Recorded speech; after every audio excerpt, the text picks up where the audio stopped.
Now you're talking. Oh, it's on now. Our forces are under attack.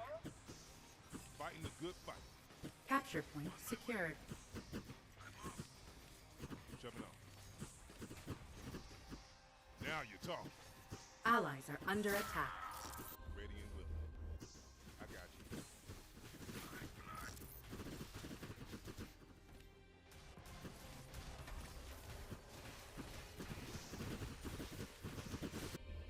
Our forces are under attack.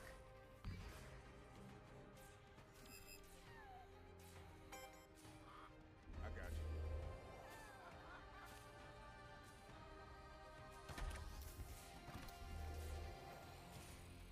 Ready and willing. Insufficient supply.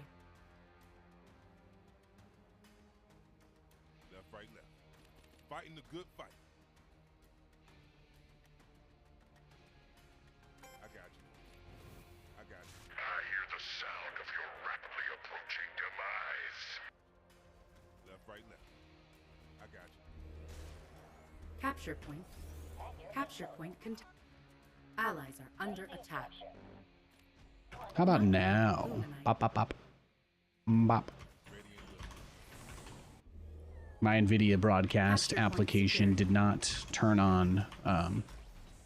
I have a bunch of I have some changes I made to my setup for my job, so there are a few things I'm gonna just have to make sure that when I go between my accounts, it's you know, functioning correctly. But there are some apps that I don't have on my normal stuff, and then there are apps that I obviously have.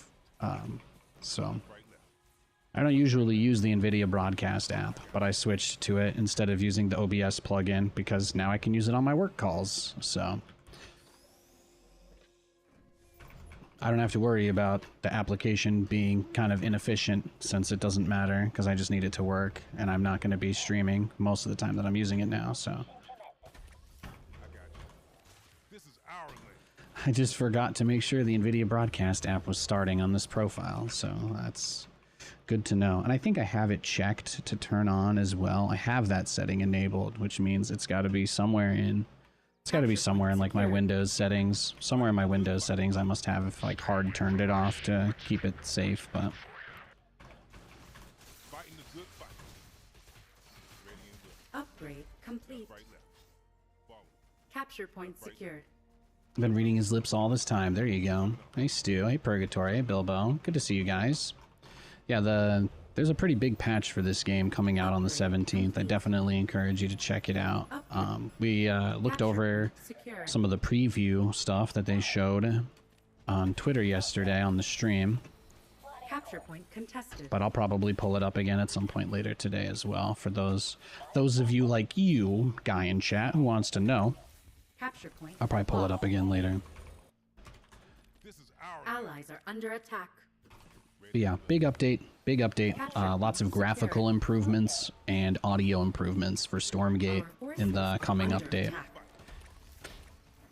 And obviously, like I say, if you guys have missed the news, I did work my morning shift today, so I'm no longer completely dependent on you guys giving me your paychecks for playing video games, which is great because, you know, the economy's not in a super great spot, but it's also great because yeah, I can still stream and you guys don't have to worry about that. Yeah, no details, Joustcraft. There are people who come in here and they like seriously worry for my personal well-being because they think I'm completely helpless for some reason. So I share information like this specifically for those people so that hopefully they calm down a little. You know, or that guy who eventually comes in and says, I'm going to be homeless if Stormgate doesn't succeed. Well, I've got bad news for you. That's also not the case, so... You guys are just gonna have to deal with me shit posting in StarCraft chats forever. Things have to get real bad before Nathan gets rid of his computer. I promise you that. Cool thing is I can use it for work, so it's nice when you immediately have a more like advanced setup than like everybody else, you know? I work really hard to keep my stuff very tight and nice, so it's just been, yeah, it's been good times. You're gonna notice Nathan be a lot less A lot less stressed. Well, about that stuff anyway. Still got to figure out what's going on with my actual life, but you know, I figure we'll take the next couple of months to try to get to some stable place, and then next year, I'm sure there'll be a bunch of insane things that we need to do that will get us on another roller coaster. So I'm just vibing till then. That's the plan. Complete. And if this game takes off and does super well, and that's great, then awesome. You know, I'll do part-time for as long as they'll have me. I like what I'm doing, so. Complete. Ready and willing. This is our land. Just want to make sure I do a good job, really. That's about it. Ready and willing. Left, right, left. Left, right, left. So yeah. We have new rules for the stream now, because I don't need your money anymore.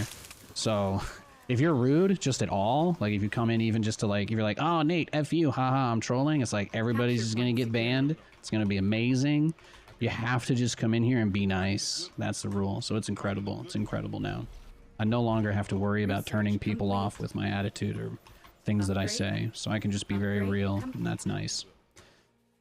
It's all good things. All good things.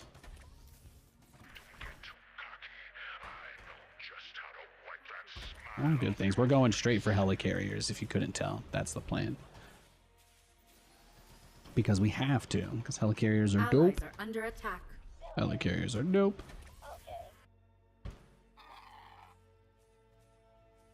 No, Purgatory sent a tip. You know, I don't have any of that stuff set up to monitor anymore. Let me take a look at that. I cleared all of that out. Give me a second. Under attack.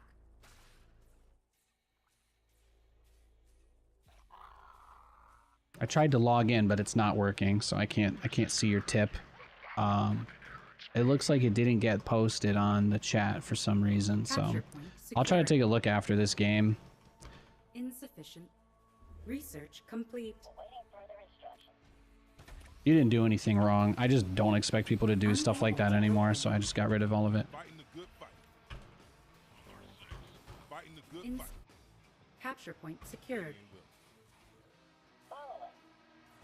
Shoving up. Allies are under attack. Ready and willing.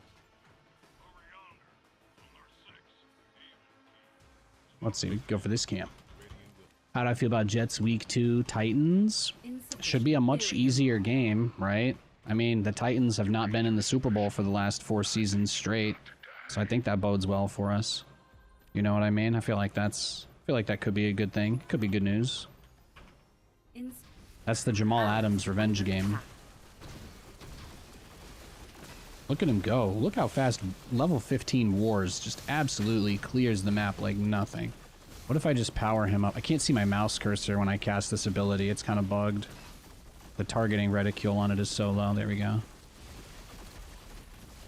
Hopefully we get some like cursor size options in the next patch. That would be a nice thing.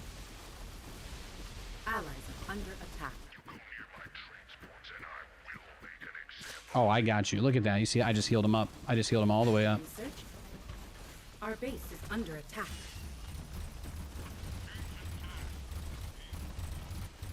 Capture. Hero lost.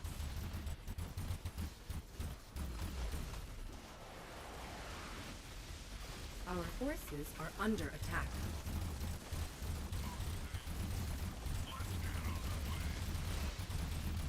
Our base is under attack. No! You better spend the rest of your life looking over your shoulder. I will be back. It was nice. You got the chance to finally play some Stormgate today, but your game broke. Aw, that's unfortunate. Is there not cursor size options already? Well, Danzable, if you send me a screenshot of how to make that targeting reticule on the screen bigger, I will give you $50. I will give it to you in an irreversible cryptocurrency transaction if you want as well. There's no way I could possibly charge you back. But again, you show me how to make that targeting reticule bigger in the game right now, and I will give you money. I will hand it to you. This is my way of saying I don't want to argue. I don't know what you're talking about, but if you think that's real, just show me how to do it, and I'm all over it. Cash is yours. This is not a joke. That's my new response when people come into my chat and use a leading question to say, can't you just fix the problem like this? I'm just going to offer to pay them to show me. It avoids the whole back and forth of, you know, who's right or wrong. You got an easy answer to my problem? Show me how easy it is. Thank you.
Might be able to with Reshade, external program though. Oh, you think if I use a third-party program, I might be able to resize the mouse cursor? Yeah, but you know, the thing is, yeah, you make a guide for that, and then you test it, and then you prove that it works 100%, and if I can copy all of your steps and do it, then I will pay you. How about that? That sounds good. So you write me the full tutorial, you send me the config file, you just send me as much as you need to make it as easy as possible. And if I can do it and it works and there's no issues, no anti-cheat van, no graphical bugs, no performance impact, etc., then the money is yours. Like I said, I got you.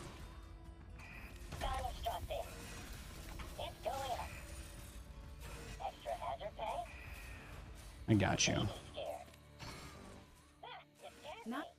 Our forces are under attack.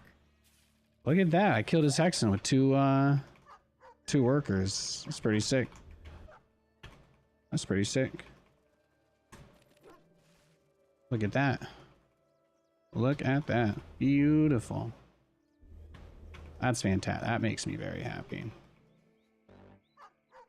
Not enough luminite. Okay.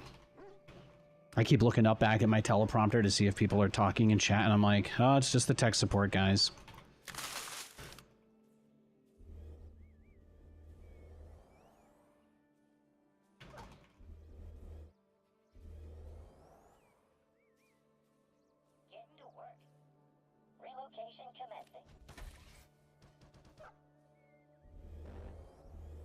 Not enough luminite.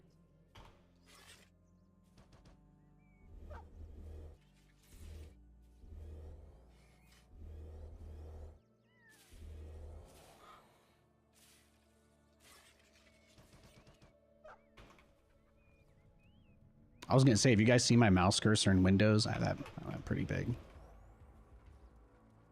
I wonder if it'll affect it in the game. Let's see. Let's see. Does Stormgate just copy what the Windows says? Let's find out. Make it really big like this. You see that? Oh shit, it's small again. Well, I guess not. I guess not.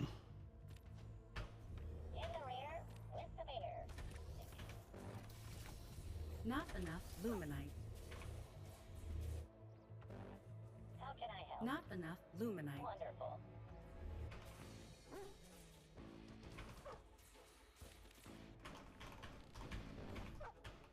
Not enough luminite.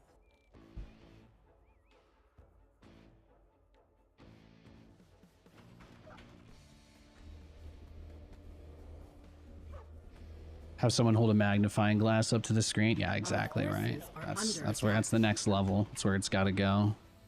That's where it's got to go.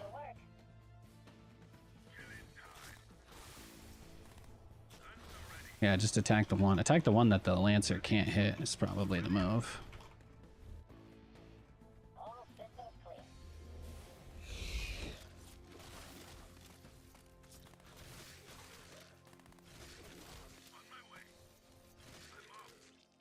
Beautiful. Capture point secured. Hi-ho. Hi-ho. I'm like, just get the economy rolling as hard as possible. Take an early camp. And if he tries to do some like big 2-base push, I think we'll end up with enough to hold it.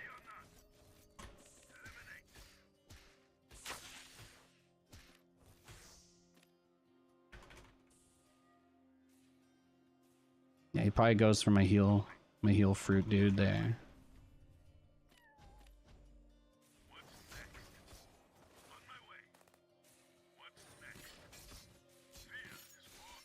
Yeah, so the idea here is that this turret is just barely in range of the heal camp, so he can't take it that easily. Upgrade complete. Boot up complete. Placing structure. Awaiting further instructions. Ready. I'm off. Ready. What's next? On my way. I'm off. Standing by. But at least he can't take my heal camp, so got that going for me. Insufficient therium. Upgrade complete. Not enough luminite. But I think doing it this way puts me in a strong spot, because it was pretty clear from the way that he set up that he wanted to go for an early push. I redid a lot of my microphone settings also yesterday, after some feedback for those who were tuning in. Made a lot of changes, actually. Made quite a few changes.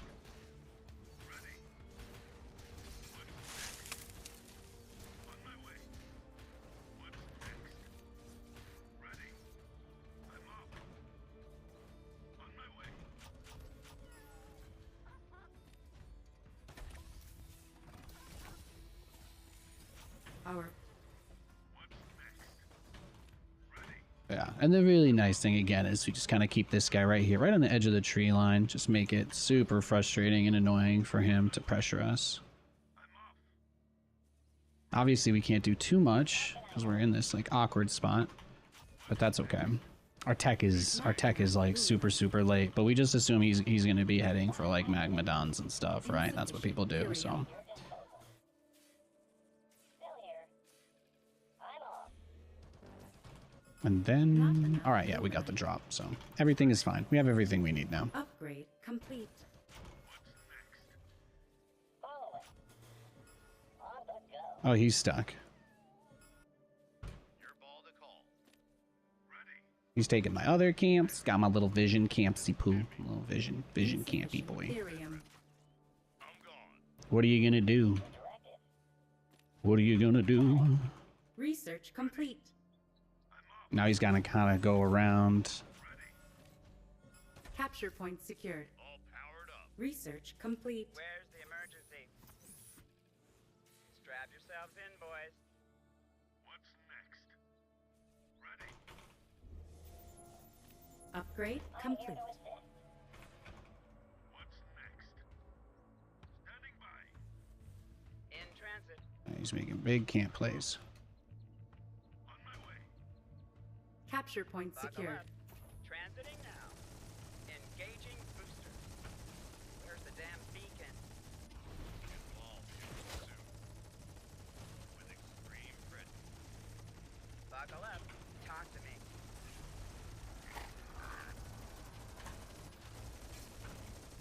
Capture point secured. Ready for takeoff. Coordinates confirmed. On my way. In transit. En route. Fueling up now. Coordinates confirmed. Ready. Radio call incoming. Ready. It's going up. Don't be Upgrade shy. complete. Coming in hot. Kick the tires, light the fires. Hit me. Like a hot knife. Stand by for some chop. What's the plan? Well, he's been over here the whole time. Transit. Involved soon.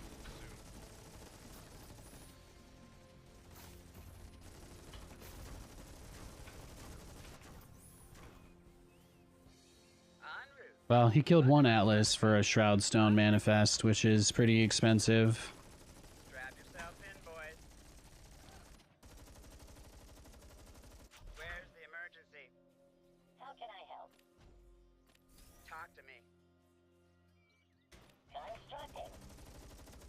Well, he's gonna have to eventually come handle this. Light the fire. Just what you see, ma'am. Upgrade complete. At your disposal. Upgrade complete. Incoming.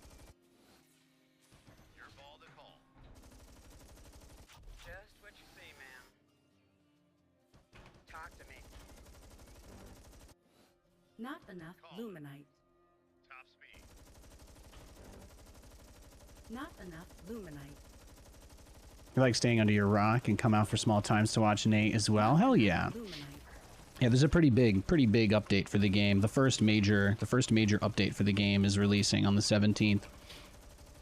I strongly encourage you guys to check out the Stormgate social media channels if you haven't heard much about it, because it's going to be, I think, a really big, impactful change to the game.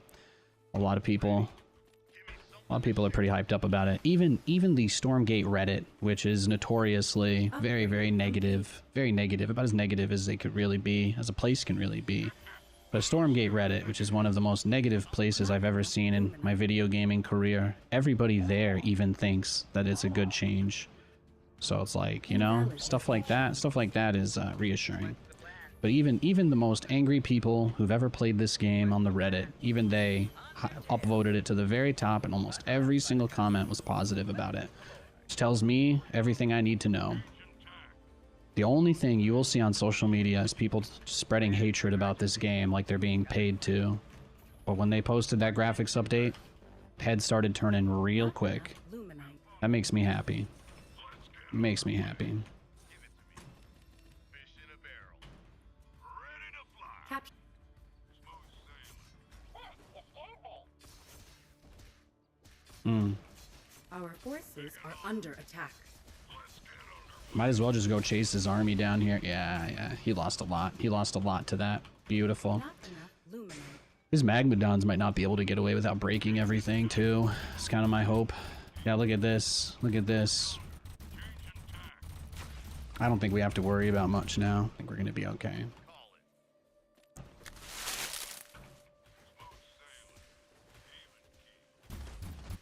Yeah, let me kill your Magmadons, and then boom, boom, boom, boom, boom. Just throw those guys. Look at that. Oh, sick. I got the camp, too. He's making, like, Shadow Flyers one at a time. Does he even play Stormgate? Research. Does he think like trickling out Shadow Flyers works against this? Or maybe, yeah, maybe he's new to this matchup. Some of it must be the reforged hurt crowd. I mean, I as somebody who has been the target of hate campaigns by StarCraft Reddit on completely unfounded BS, I can tell you guys, I mean, I just assume it's got the same mods or something, right? It's probably just something like that, so.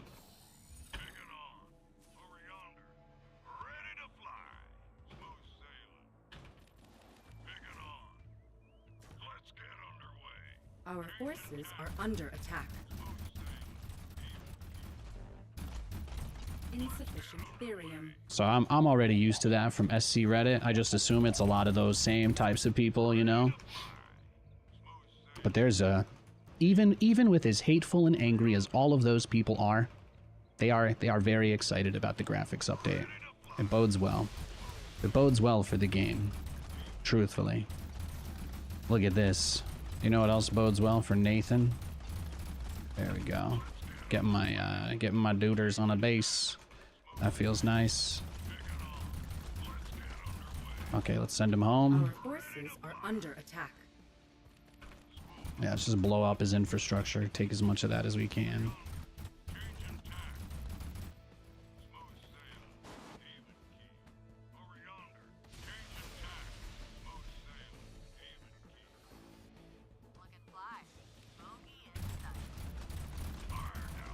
Oh, this is amazing. Yeah, so much damage. So much damage. Beautiful. Our forces are under attack. Upgrade complete. Upgrade complete. Go ahead. I feel the need for speed. Engines roaring. Oh, is this how it's gonna be? You notice how he turned around mid-map there. Yeah, he knows, he knows.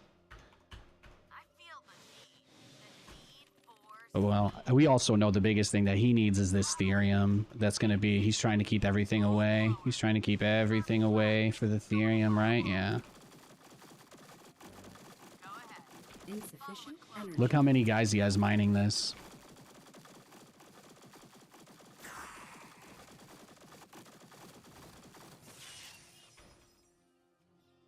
Beautiful.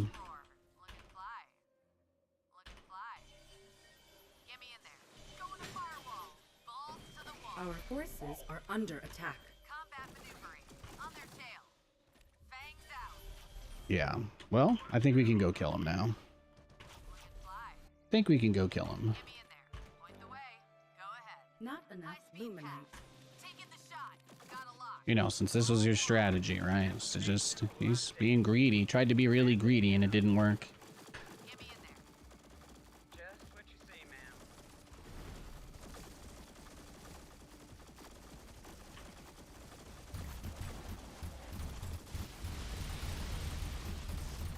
Yeah, I think all my guys are pretty high HP still, so I think we're fine. Stand by for some chop.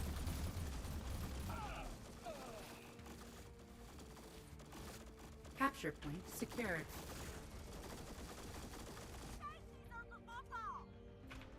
There we go. Beautiful.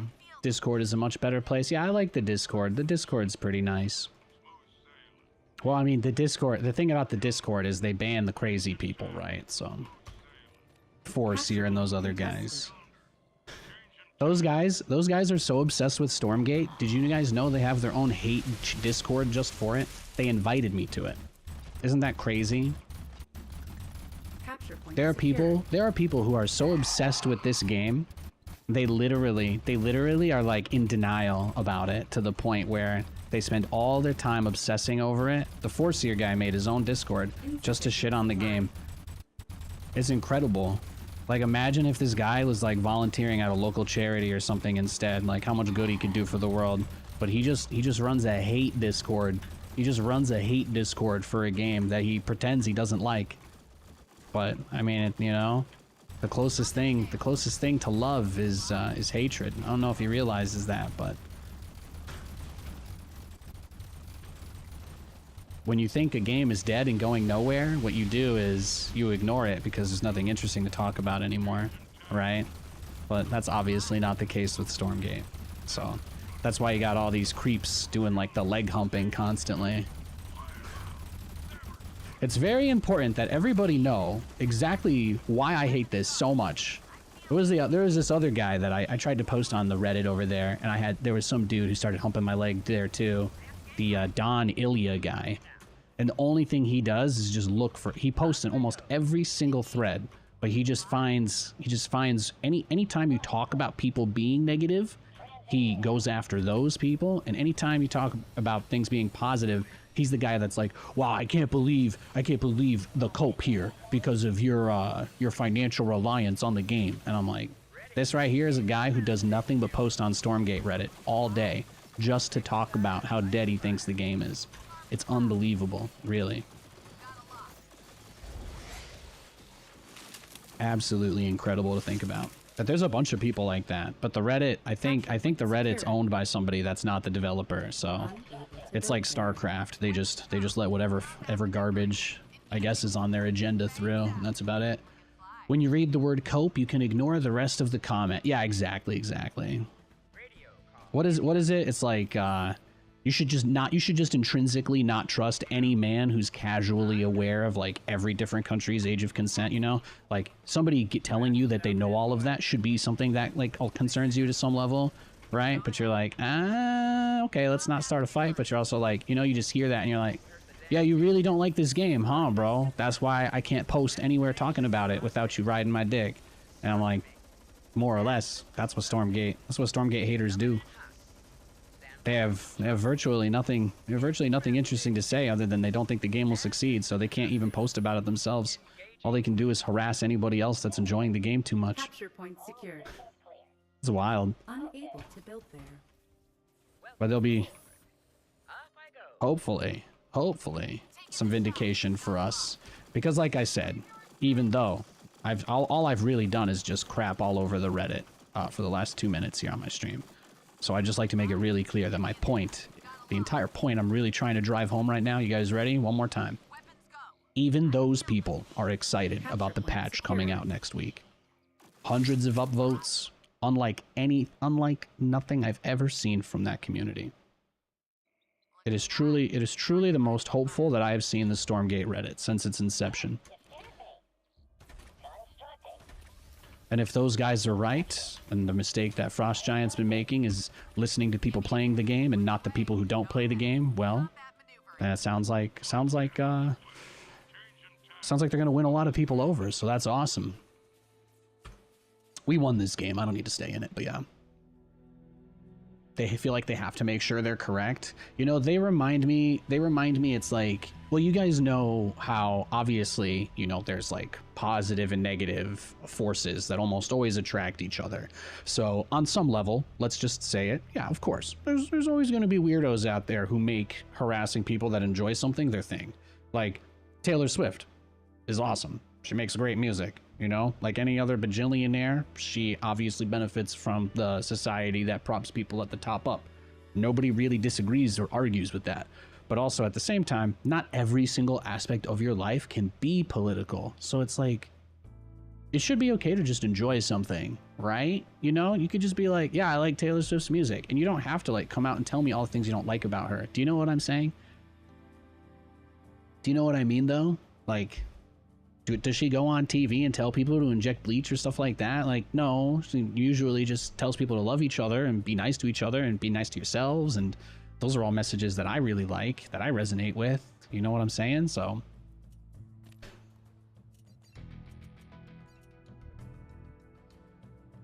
is it so important that I have to hear the wailing on my ears of you crying about something you don't like, that you also don't care about or put any time into? Like,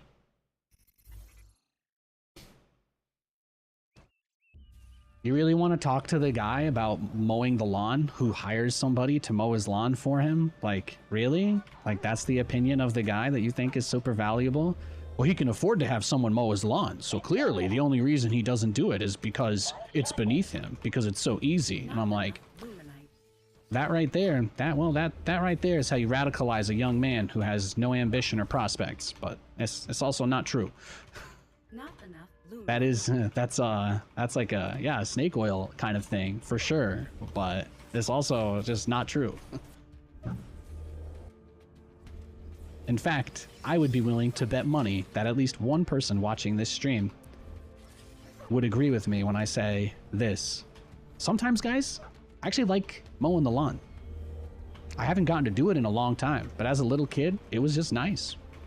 The smell of fresh cut grass flying up in the air, getting that pull mower going. I mean, I had a pull mower. I've been using a pull start push mower to all the way up until we lost it, right? Up until we lost the house. So I was doing that up till I was 16. It was a very standard summer affair. There's something very relaxing about just walking around for an hour pushing a mower, and yeah, I don't hate it. I don't hate it. If I was a bajillionaire, that might be some of the only peaceful time that I would get, to be honest.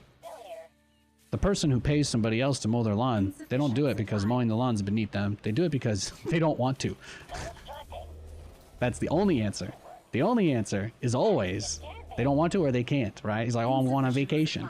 Yeah, you're going on vacation? You want to hire someone to mow your lawn? That makes sense. I totally get it. Totally get it. Right? HOA is going to be up your bum. Whatever it is. I feel you. I feel you.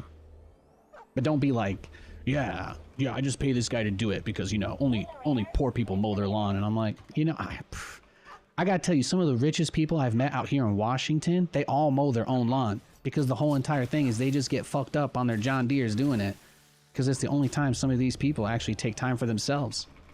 As bizarre as that sounds. When I meet somebody that's got like 3 acres and they're like, yeah, I got my beer set up, I got my cooler on the back, and I'm just mowing my lawn for 4 hours every other week, and I'm like, actually sounds awesome. actually sounds kind of nice. I'd probably still want to use a push mower. You know, same reason why I Capture point. Same reason why I secured. like cleaning stuff with my hands. That's all we had. That's all we had.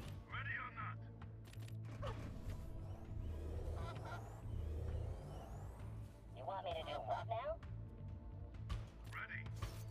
Sounds like an Eastern Washington thing. You would think. You would think. Not out here.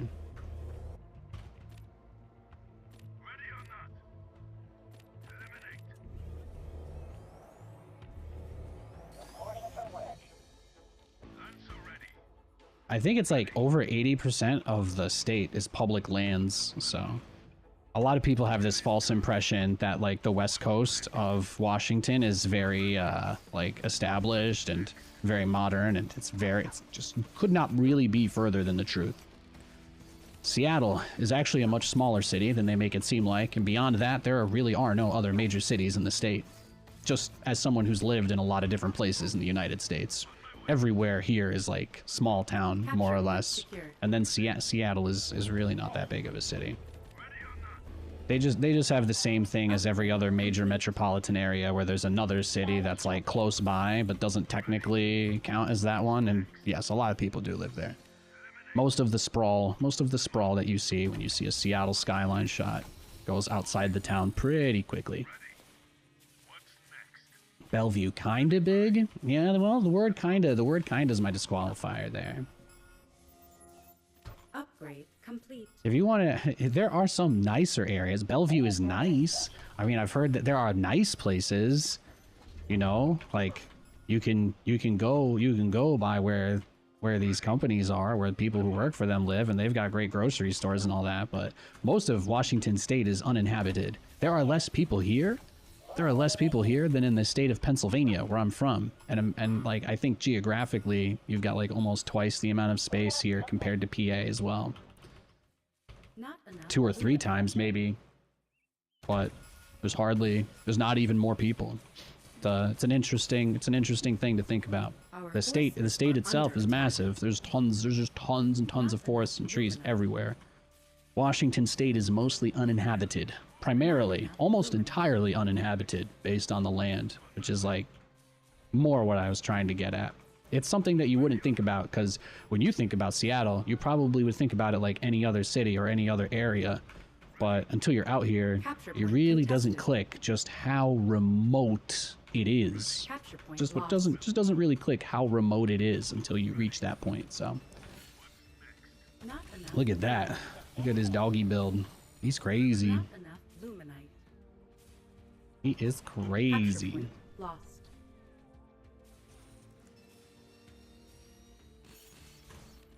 Look at him go.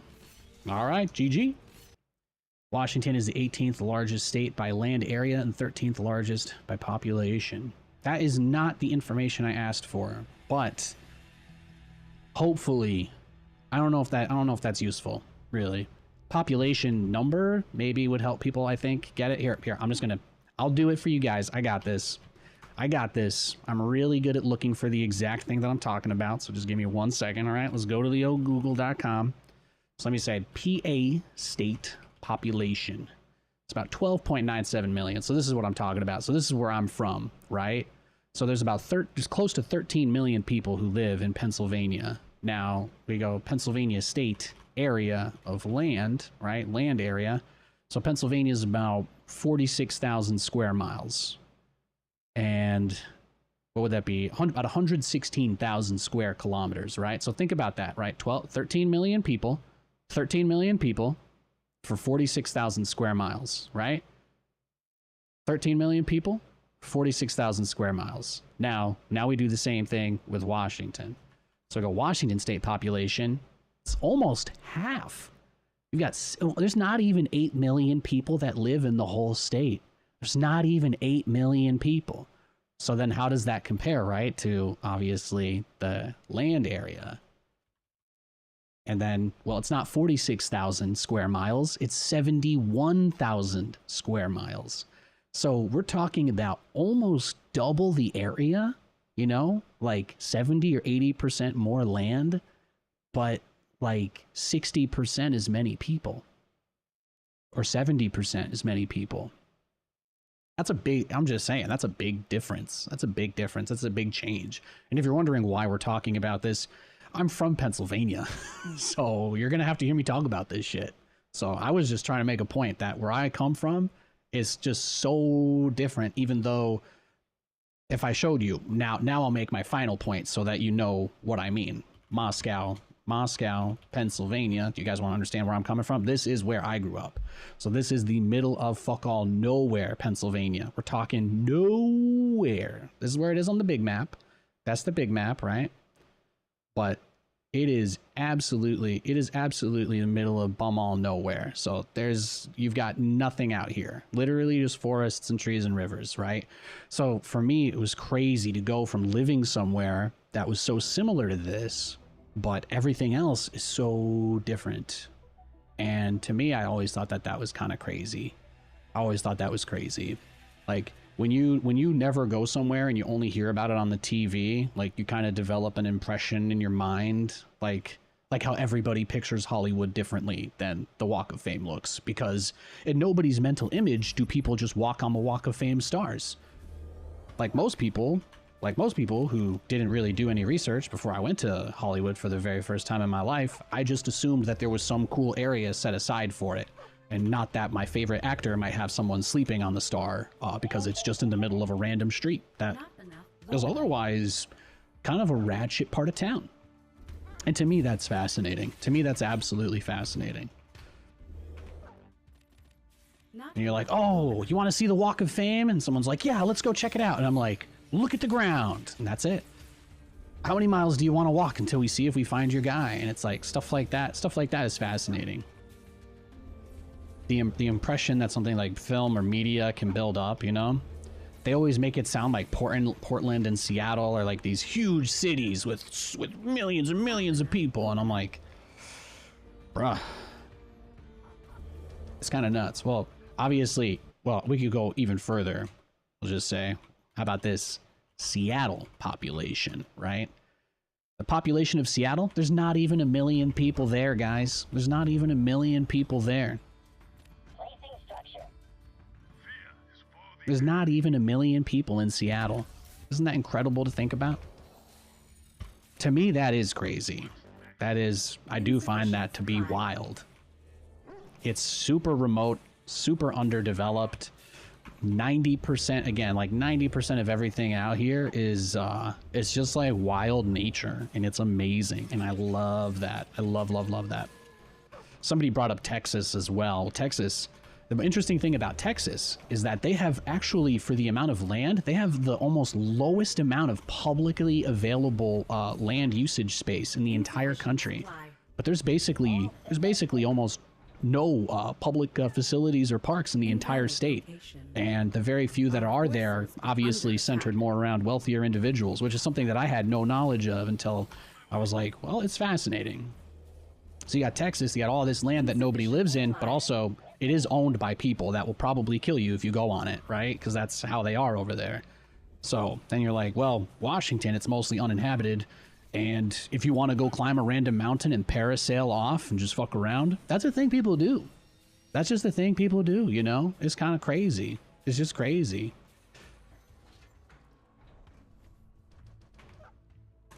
So, yeah. I do think stuff like that is awesome. It's fascinating. Our forces are under attack. There's only 9 cities in the U.S. with a population over 1 million. Yeah, that's what, and see, that's exact. I don't know what you're trying to assume out of my words, but you are making my point. I'm just saying, if you've never been out here, your impression of Seattle is not that it's a small area. You would, if somebody was like, yo, I'll bet you $20 Seattle's got at least 1 million people that are in the city limits that live there. Like, I don't know, man. If you offered me that bet this morning while I was going to pick up my coffee at Starbucks, I'd probably take it. It'd be like $5, yeah, whatever. But then you'd be like, boom, I got your $5 Renos. And I'd be like, oh my God, I had no idea there are less than 1 million people that actually live in Seattle. That's crazy. And they're like, yeah, well, you know, there's only 7 million people in the whole state, and the capital's on the East Coast. And I'm like, whoa, like, it's crazy. It really is wild. It really is. The guys in chat that make it sound like it's not that interesting, I think they're just people who are from around here, so they're kind of like biased because they just, to them, it's always been normal, or this is all obvious to them. But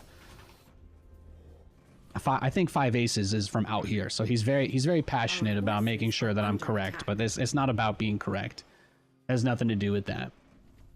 What are you comparing it to? So I'm from Pennsylvania. And here's something really interesting, right? So here's what I'm going to do first. I'm going to show you guys population where I grew up, right? Moscow, PA, population, just so you get an understanding. This is where I'm from. This is the population of Moscow, Pennsylvania. Yes, Moscow is also the capital of Russia for those of you who have ever read a book, but it is also known as the 570. And the mayor is Rosemary Warner, in case anybody needed to know that. But so I come from this is where I grew up, a very small place, very small place. Obviously, probably even less than 2,000 people lived there when I was going to school. So now let's look at Scranton, Pennsylvania population, right? And I think, okay, this to me, pretty small, dead type of town, right? There's not even 100,000 people in the city limits there. Technically, Scranton and Allentown and Wilkes-Barre all used to be one big city together during the coal mining era. Fun fact, Scranton, Pennsylvania used to be the #1 exporter of coal in the world for a little bit. They were up there with China back in the era of being allowed to force kids down dark tunnels that men couldn't fit through for money. So back when there were no rules at all in the United States, you know, those guys were absolutely feasting because you could just force anybody to go into a coal mine to get shit for you, and then you sell it and you make a bunch of money. So the town obviously came under some hard times and completely fell off when they had to accept the reality that, unfortunately, you cannot actually make 5-year-olds climb into a mine shaft to grab rocks for you. So, you know, it's an unfortunate part of our reality. GG. Isn't that condemned city with the coal mine collapse in Pennsylvania? Yes, Centralia. Centralia. There has been a coal mine burning under that city for about 50 years or so. I believe the fire is still going to this day. The city has yet to collapse. Yeah, but stuff like that to me is crazy. So I'm like, look, being from the East Coast, the cities are way bigger. There are so many people, but nobody ever tells you that no one lives on the West Coast. Like, nobody ever actually tells you this. You just hear this thing about California. You just hear this thing about California, and people are always weird and obsessive about it. And I'm like, well, more Republicans even live in California than like most of the Midwest states combined. But it's a population thing. So California is huge. There's a lot of people there, specifically in California. And California is huge. It's very, very big. But Washington and Oregon are like empty. Relatively speaking, they are empty. And the guy from Montana is like, you're telling me, bro. But I'm like, well, you actually have animals there. But like out here, it's just empty, man. It's crazy. It is fascinating. The animal thing's a joke. There's obviously a lot of animals out here too. But for me, it was fascinating to go from a place where I'm like, yeah, you know, Scranton's a small place, 80,000 people, right? I'm like, yeah, that's not bad. Now I'm curious. Let's see Bellevue. How many people live in Bellevue? Yeah, so Bellevue is like twice the size of Scranton. That makes sense. I mean, Scranton's a dead city. There's been literally nothing interesting has happened in there in like 20 years. So, well, I wasn't born there, so nothing interesting there has happened in probably 100 years. So, it's crazy. It's crazy. But, you know, I'm used to seeing towns like that kind of size, like that's a city, right? And then, you know, back when it was one place, that would have been a formidable number. But the majority of everything in Scranton is, if you're like, Nathan, if I drove through there, what would I see? Irish pubs. You see about 10 Irish pubs and a university. Nothing else. That is it. Half the mall got bought and turned into an aquarium because so few people were coming through town. It's pretty bad. The only people who make money over there are the truck stop owners because of people passing through.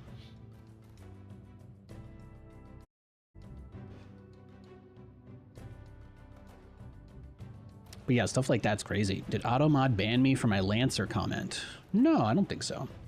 You would have thought Seattle is more than 1 million. Dude, again, if you asked me 5 years ago, even just going and visiting Seattle and not seeing any of the rest of Washington, I would have been like, yeah, I mean, like there's probably like 3 million people here. That would have been my guess. I would have been like, yeah, there's got to be I'm like, Seattle is one of the biggest cities on the West Coast that everybody talks about. Everything is about Los Angeles, San Francisco, Seattle, and Portland. And then you find out how few people live over there, and you're like, okay, well. And then you go to Portland and you realize it's just all the roads are really bad. Like, I know most people only hear about Portland from the TV because every time that anything political happens, people are like, the city's been burned down. I think Portland's been burned down like 50 times in the last 2 years, according to pundits, right? But there's actually just not really a lot going on there. My biggest complaint about Portland is that the roads are horrible. It's all one-way roads everywhere. You can't turn around in any spot. Driving through that city is just a unmitigated nightmare, truly. Driving in Portland is the worst. It's like Boston. If you guys have ever been in Boston, it's like all one-way roads. If you want to get from one place to another, you're pretty stuck going like through a horribly complex path.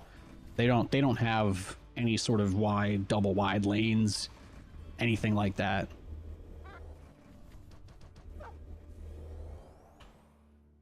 Obviously, if you've never been to Portland, you probably have like a really warped opinion of it because it's just, yeah, the stuff that people say, the stuff you just see people say about the West Coast, you'd think that it's like some huge big thing and there's tons of people out here and all these movements have like bajillions of people behind them, but it's like, no, actually, it's like, no. Yeah. So, kind of fascinating. Our forces are under attack. All of this to say, the biggest discovery I made about the West Coast was just how tiny and undeveloped most of it is. How undeveloped most of it is.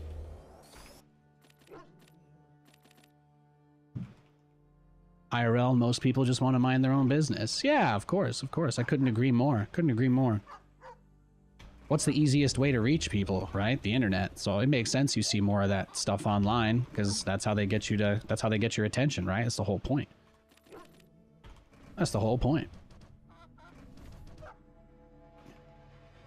You can have cities which blend perfectly together. Yeah, I mean, that argument, it doesn't really work though because that applies to everywhere. Like, that's the kind of what you're doing is you're doing the Los Angelino thing. Like, I don't know how many Angelinos you know, but they all have this obsession about making sure you never include Orange County when you talk about LA. Like, these people legitimately would just go out of their way to be like, it's really important that you know that Disneyland is not in LA. Oh, okay. And I'm like, look, man, just put my fries in the bag. Okay. I brought my kids across the country to smoke some weed and play, and go on a roller coaster, whatever people go to California for. And the guy's like, well, yeah. And I'm like, yeah, no, nobody cares about that. I'm sorry, guys. I could name so many cities that are exactly like that. I don't know any city that's not.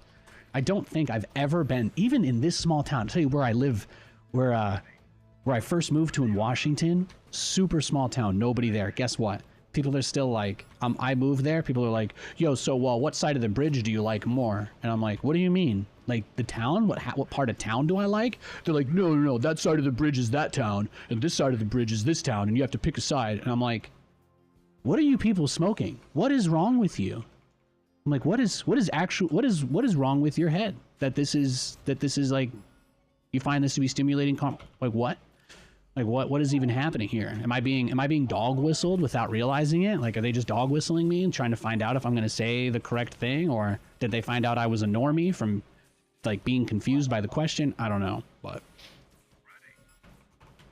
that kind of stuff is literally everywhere. Literally everywhere. It's kind of like how, the 49ers don't play in San Francisco, the Jets don't play in New York, the Bills don't play in Buffalo, they play in Orchard Park, right? You guys know Toronto, you guys know how Toronto International Airport is actually in Mississauga and not in Toronto. Ugh. Greater metropolitan areas surround almost every metropolitan area, I think, is a more appropriate way to address that. But yes, I don't think it diminishes the size. If we go by that logic, then you'd have to recategorize the population of every area based on the greater metropolitan area, which is already a separate statistic. So, if your problem is that there are 2 different statistics already being recorded to answer this same question, then, you know, telling me that you don't like that data doesn't really help.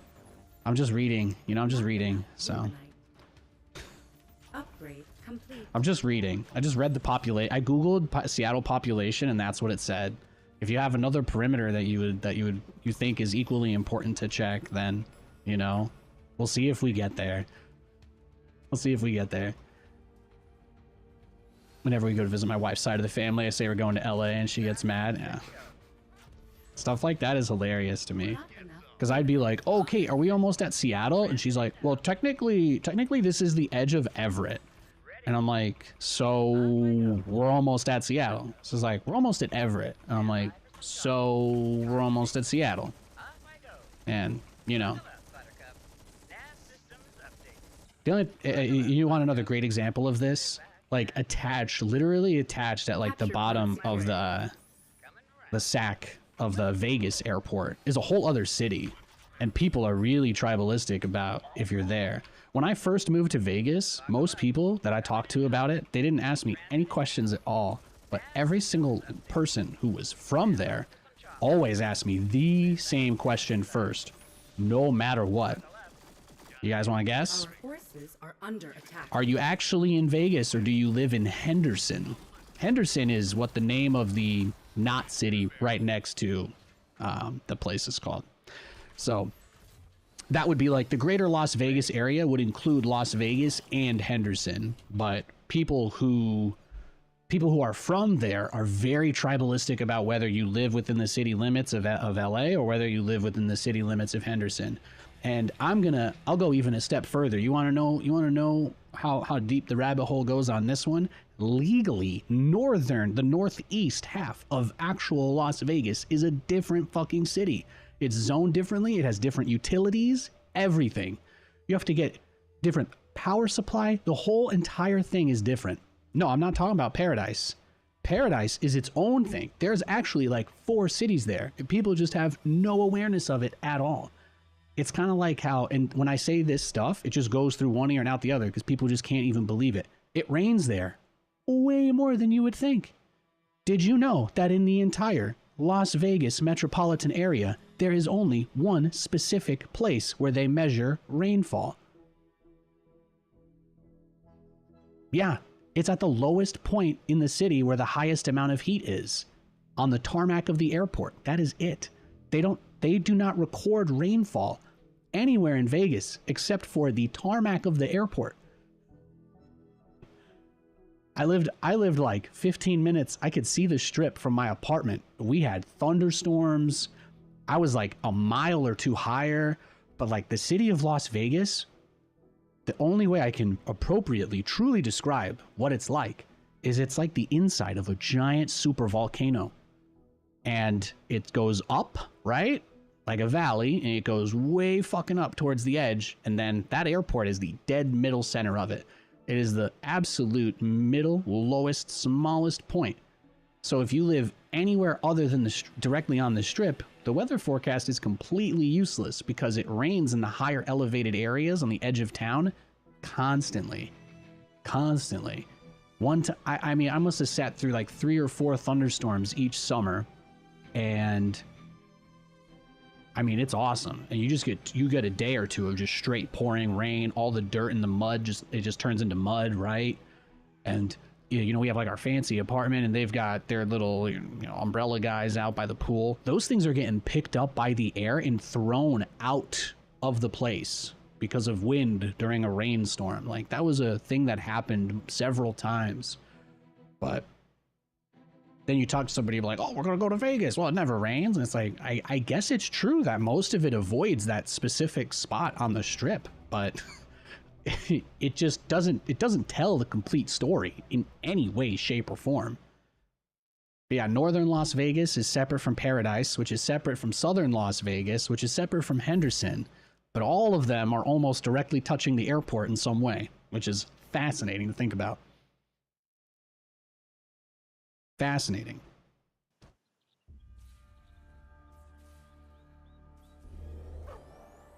That's why it's like, you know, you can kind of tell. It's like one of those things that let you tell if somebody knows what they're talking about or not when they bring stuff up. When somebody's like, yeah, when it starts raining in Vegas, and I'd be like, yeah, I'm like, I will go to Vegas and record a thunderstorm within 2 weeks if you're gonna pay me for it. Yeah, actually, I will. I'll be more than happy to do that. I'm just gonna go back to Spring Valley and stare at the pyramid while I sip a nice mojito.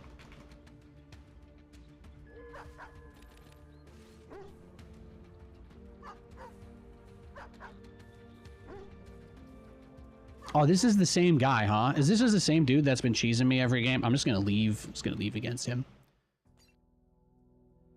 Arbitrary matter. Well, there's definitely a lot of American laws are built around, yeah, disenfranchisement and racism for sure. But we're not getting into that today, obviously. Unless if everybody in chat begs me to talk about systemic racism, we can. But I really don't think that's where we want to go with this. You know what I mean? I don't think anybody wants to hear the white dude talk about racism, so let's not.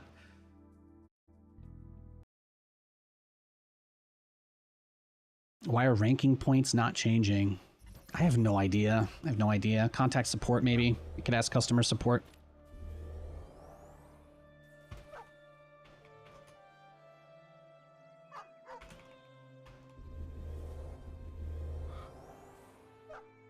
I don't know what kind of day you're having, but let's try not to bring up stuff like that if we can help it. I appreciate it. Thank you. It's going up. I love a riveting conversation about like weird quirkiness of stuff like that. But if we take every conversation and do our best to deliberately steer it to whining about capitalism or some other shit, then it's like, I don't know why you're here, to be honest. Yeah, pointy, exactly. Here, let's take like 2 or 3 minutes. Okay, it insta matched me. If it's Vanguard, yeah, I think it's probably the same guy. I'm just gonna leave again. If I leave enough games, my MMR might get lower enough to play against somebody else. So like that would be the best case scenario. But yeah. You're here to chill. Hey, Earp. Thank you, bro. Thank you. Hey, Hore K-Get. Yo. But yeah, so like I was saying, anyway, to wrap it all up, that was one of the most interesting things coming out and living somewhere like here is just finding out just how little there is. And it's cool because there's just so much nature that I can go and see still. And I thought that I always, my perspective used to be so small.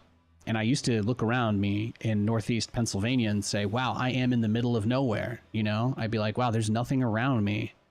And I just think it's one of the most cool things that I end up somewhere so very far away and I'm in a very similar situation and in a very similar place, but there are still so many things that are different.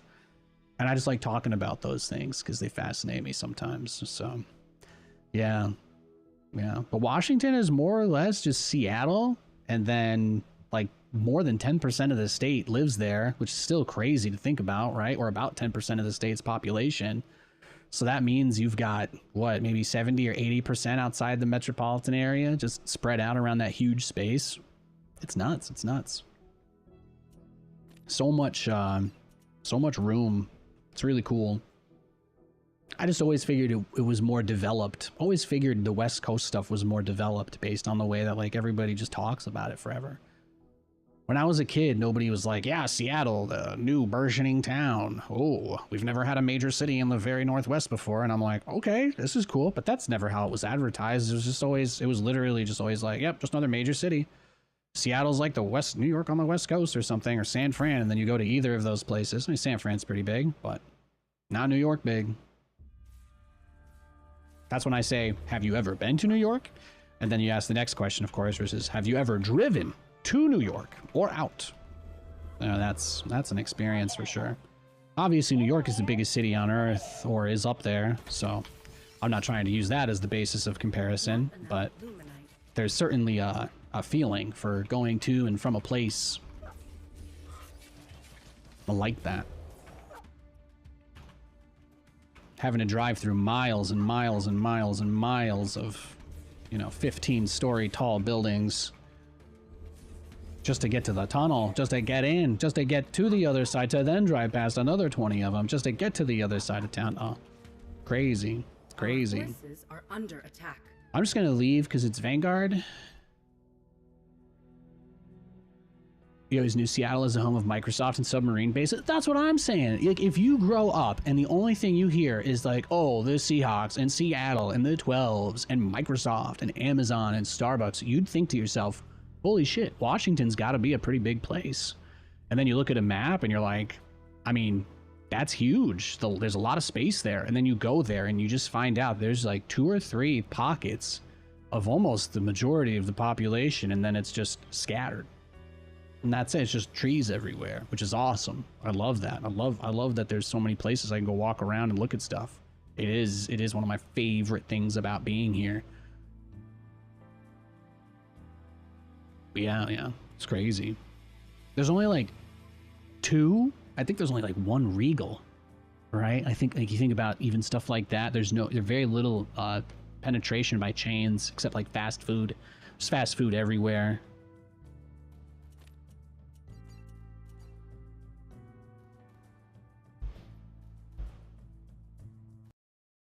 There's only like 1 movie theater in the whole state that I thought was decent. It's like you either have to go all the way down past Seattle to the mall, or you got to go all the way up to Vancouver. Stuff like that blows my mind. Like, the fact that there's not a decent movie theater within a 20 or 30 minute drive of where I live is like mind-boggling to me. I'm off. Constructing. It's such a luxury I took for granted growing up, right? You just don't ever think about that kind of stuff, and then you're just like, yeah, I'm out here, and there's just nothing out here. That's it. There's some fast food places, and more or less people just have everything's pretty simple. It's pretty basic.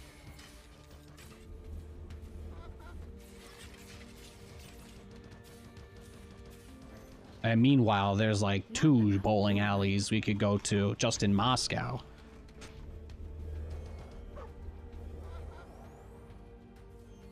I think Scranton even had like 4 or 5 movie theaters. We had the Cinemark in Dixon City. We had the Cinemark at Glamora, where all the rich people golf. Oh, he's just gonna dog rush me again. There's no reason to play.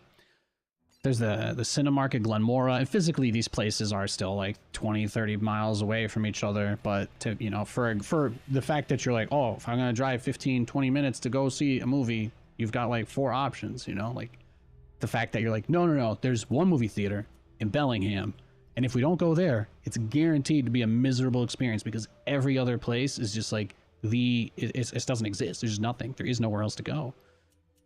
You go to Alderwood Mall, or you either go to Alderwood Mall or you go to Bellingham. That's it. You want to watch a movie and you live in this state, every other place is a dump. Filthy dump. Breaks my heart. There's very little of stuff.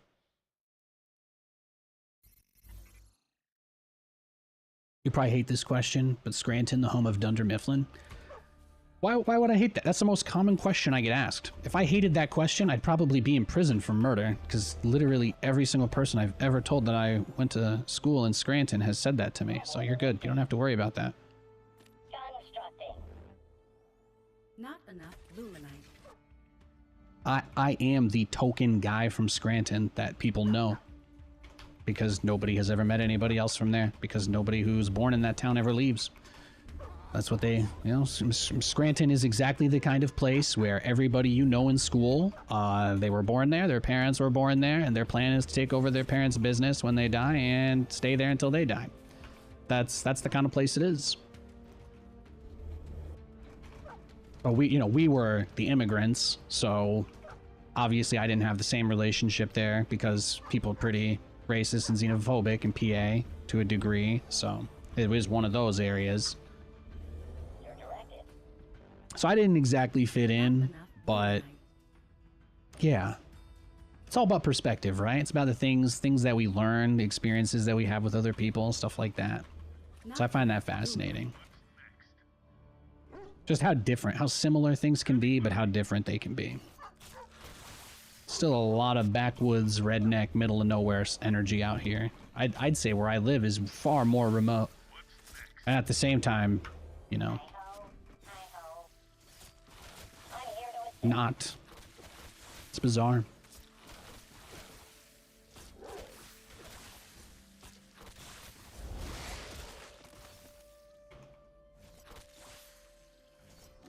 Scranton, where dreams go to die. Yeah, exactly. The one town.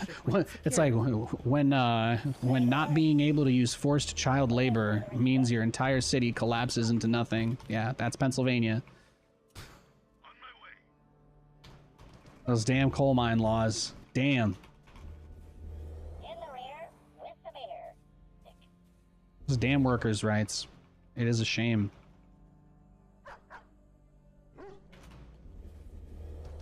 Get to work. Wonderful. Our forces are under attack. Okay. You know how nice it is to actually get a game against Celestial? Upgrade complete. I think the win rate for this matchup is bottoming pretty hard from what I've seen in the discussions, but at the same time, I'm so happy to not get mass dogged this game. I'm very happy about that.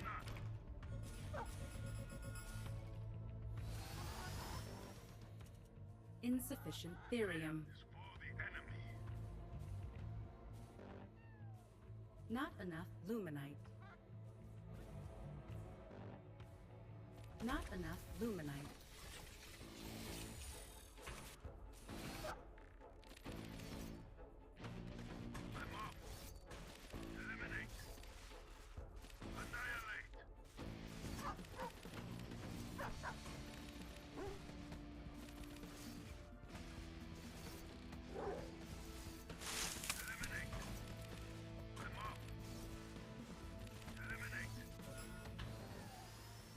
Let's get her done. Therium.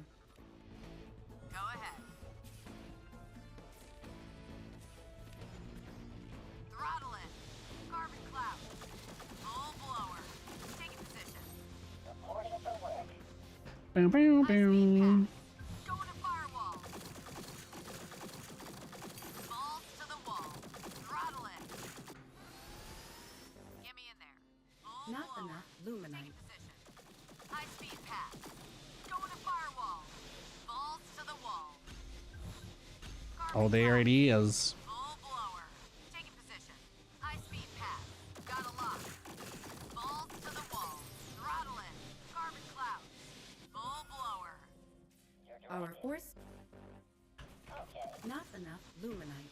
Taking position. High speed It's not really possible to beat Mass Argent without exos, so carbon cloud. I'm just trying to be as annoying as possible as I can with my little starter setup here, and my goal is to try and buy time and try and cheese my way into like fast tier 3. But I do think he's about to all in us. Like, I have no doubt in my mind. I have zero doubt in my mind he's about to just go balls to the wall and try to kill us here. Fire. Engines roar. Carbon clouds. All I can do is just try and buy time.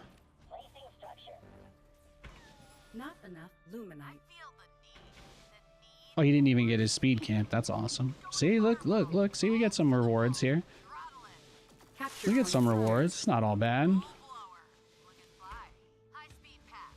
Going to firewall. Balls to the wall. Taking a shot. Suppressing fire. I gotta at least try and pull some of this away. Buy time, bait, I don't know. Luminite. Taking a shot. Going to firewall. Capture point Yeah, contested. because it's coming.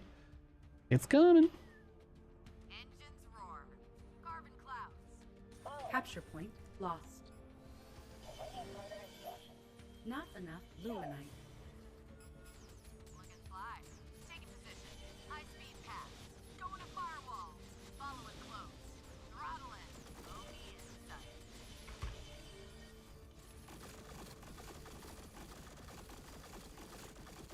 I'm doing the best I can here. Fly. Fangs out. I feel the need for speed. Insufficient supply. Unable to build there.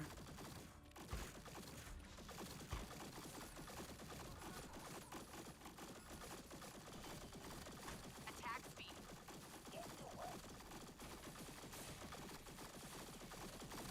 There we go.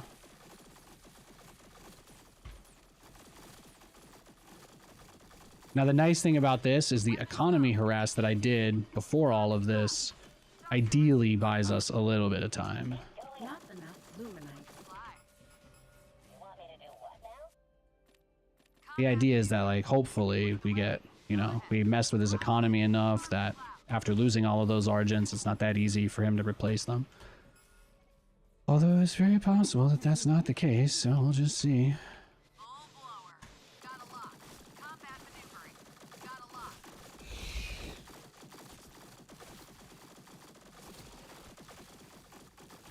Suppressing fire. Ready. Taking the shot. Carbon clouds. Beautiful. Looking fly. Upgrade? Upgrade complete. High speed pass. Going to firewall. Weapons go. Engaging. Get me in there.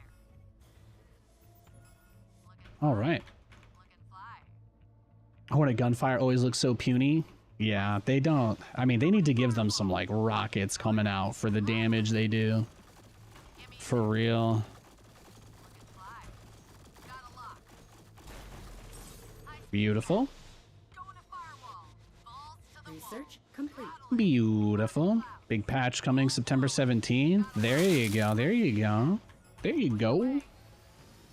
A lot of people have asked me what's happening on the 17th, but, you know, you are the first person to correctly just assume that since I'm playing Stormgate and I said I can't wait for that day, that I'm talking about the game. That makes me happy. I love you, buddy. Thank you. Thank you, Mitchum. Speed pass. Going to firewall. Suppressing fire. Engines roar. Carbon cloud.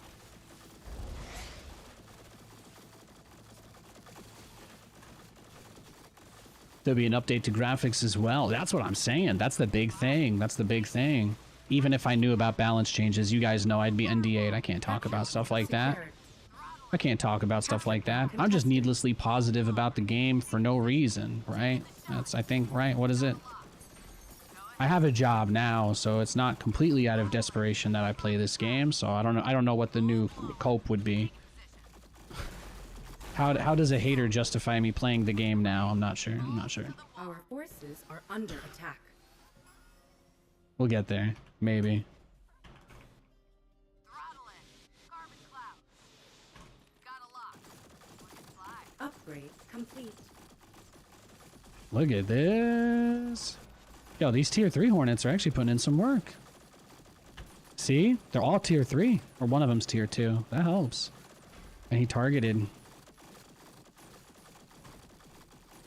Can I tell you guys something really cool that happened this weekend? I know none of you are going to care about it, but I actually do want to mention something that matters to me real quick, if that's all right. This weekend, they, if you guys haven't heard, this season of Fortnite has all been about Dr. Doom.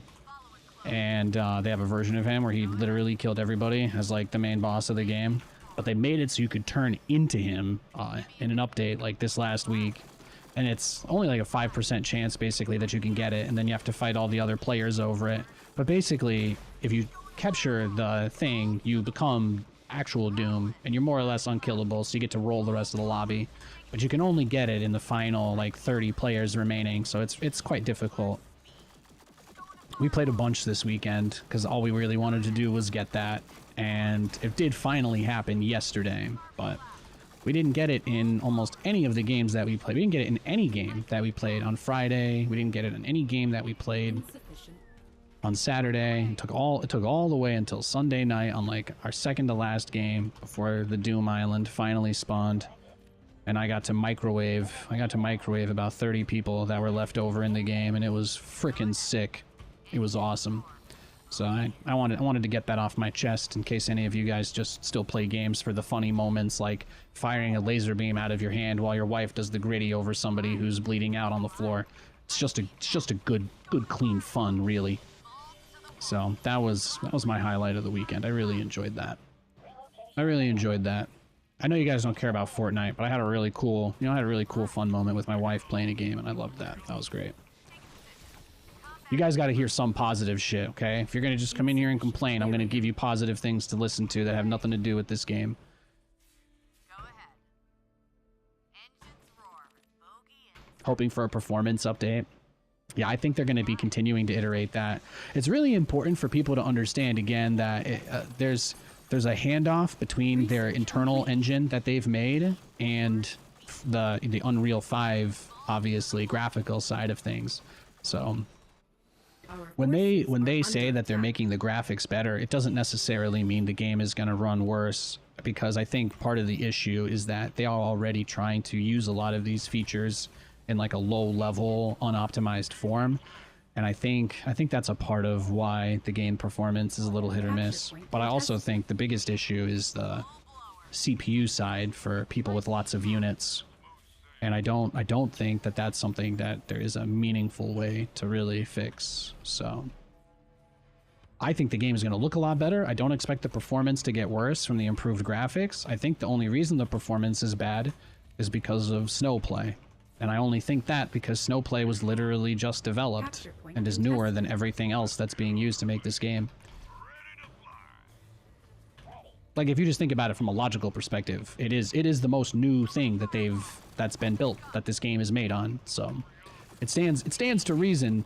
It's much more likely that their private in-house IP that they use to run the game logic on, there's a pretty good chance that it's more likely that that is the issue than Unreal 5 like just being bad, because obviously a lot of people use Unreal and they are able to optimize other games. Isn't Zero Space also on Unreal 5 or something? So it's I don't know. They don't have the same kinds of issues, but I think the issue with them is they're still hosting games locally on people's computers. I don't know if that's just a budget issue for them that they don't have servers.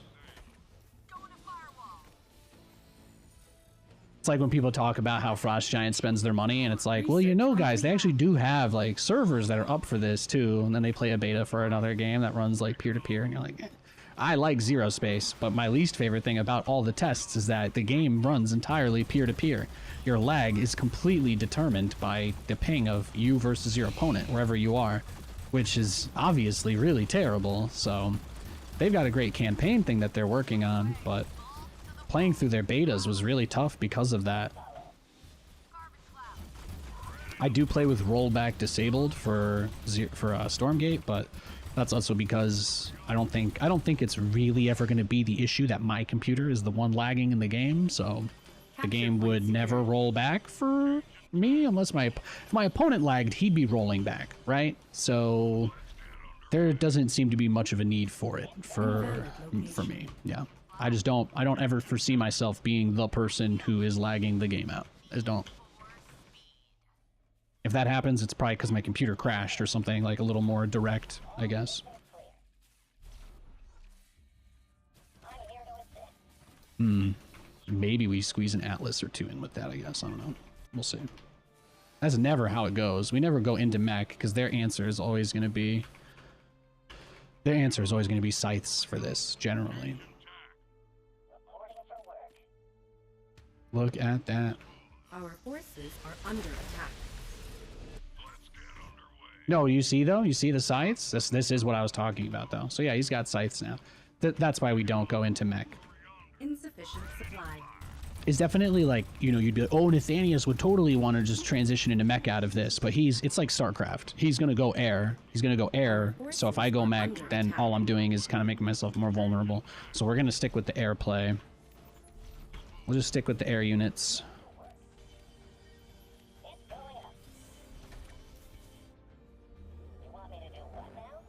Insufficient supply.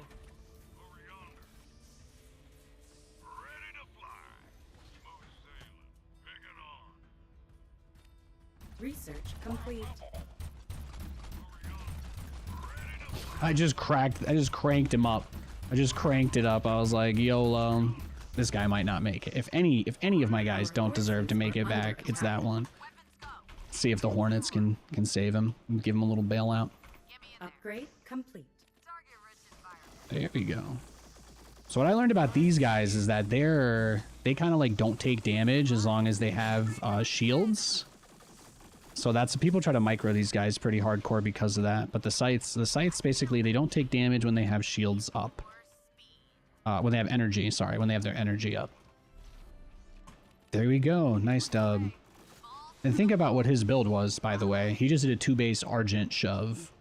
He just did a huge 2-base Argent attack. So what I did was a little turtly, but he 1-based, more or less. So I know what you're thinking. Nate, he had 2 bases. Yeah, but I hope you guys know, collection array is not the same as a mineral line. This guy, if you guys haven't played Stormgate, this is not a replacement for workers. The flying crystal guys, those are the workers. Those are the actual workers for Celestial. But the collection array itself barely pulls money in. Like, barely. The only advantage to it is that it's a big building that's hard to kill. That's it. That is it. There is two Luminite collection arrays for a Celestial player with nothing else. Mine's less than 1 bob line. Yeah.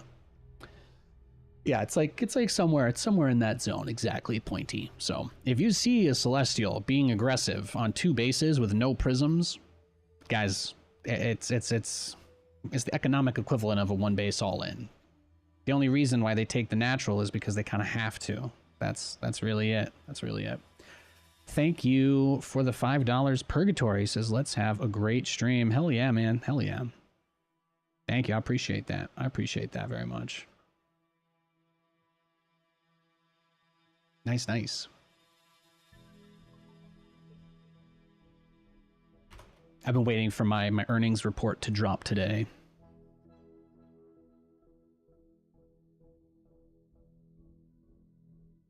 Let me see.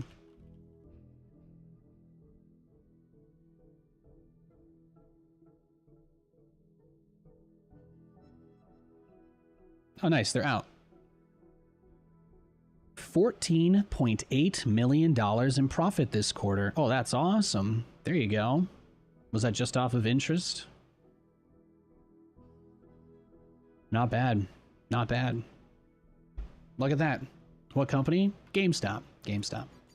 They profited $14 million this quarter. I was waiting for that news to drop. It's my other favorite dying company, like Frost Giant.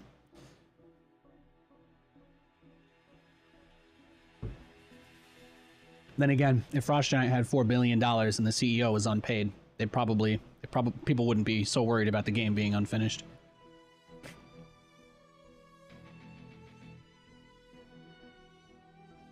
Thank you for the $5, Purgatory. I really appreciate that, man.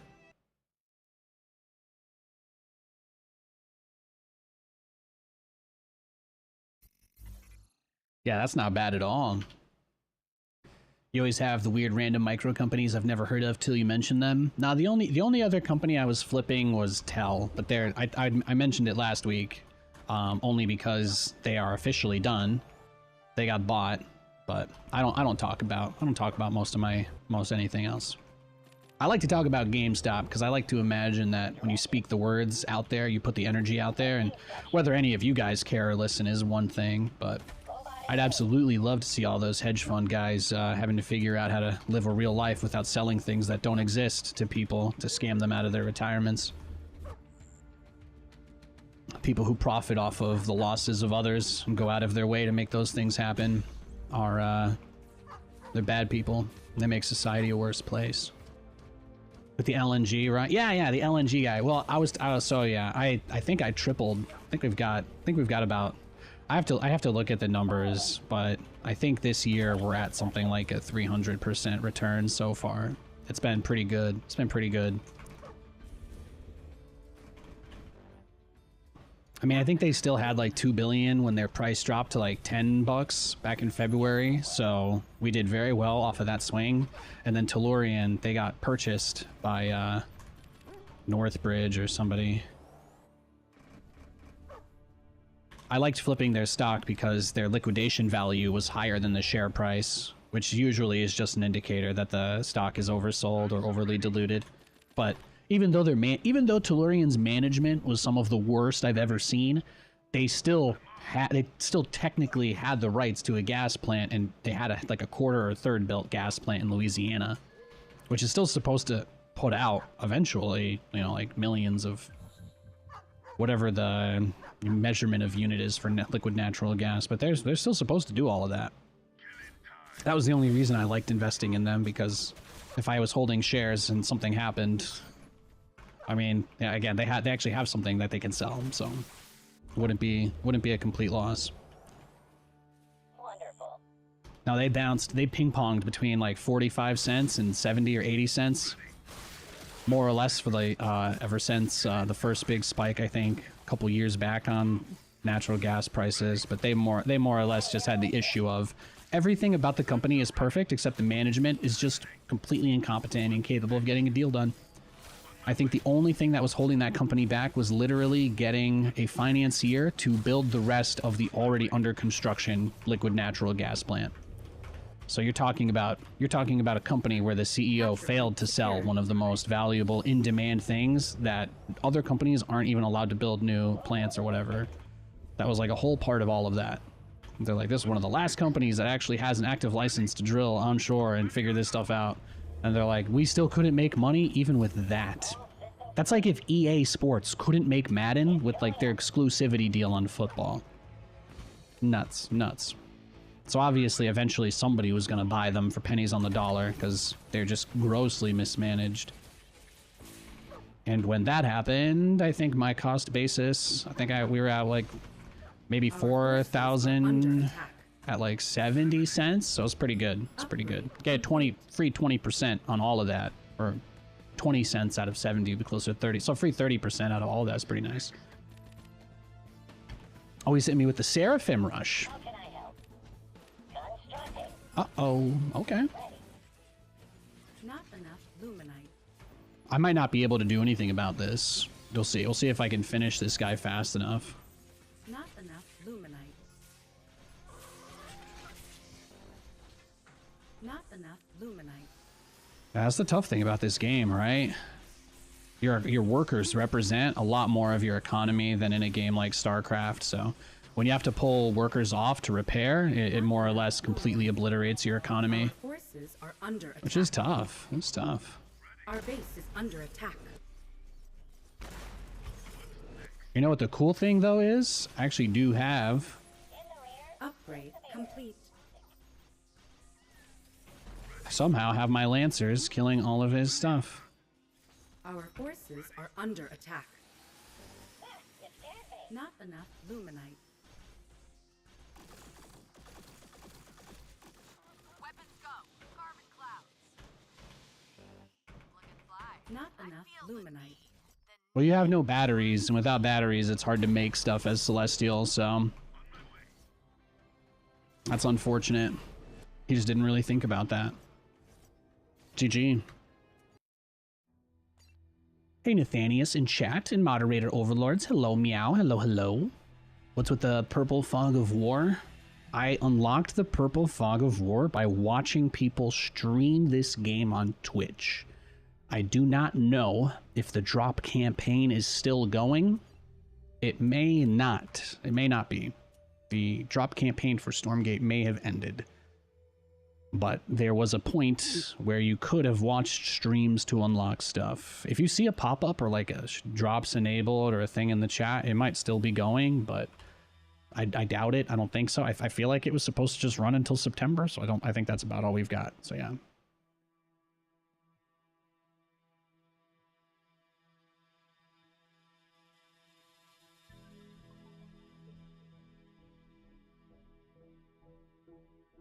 GG, thank you. Appreciate that.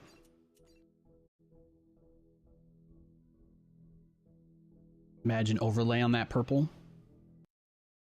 like an effect, like a shader effect on it.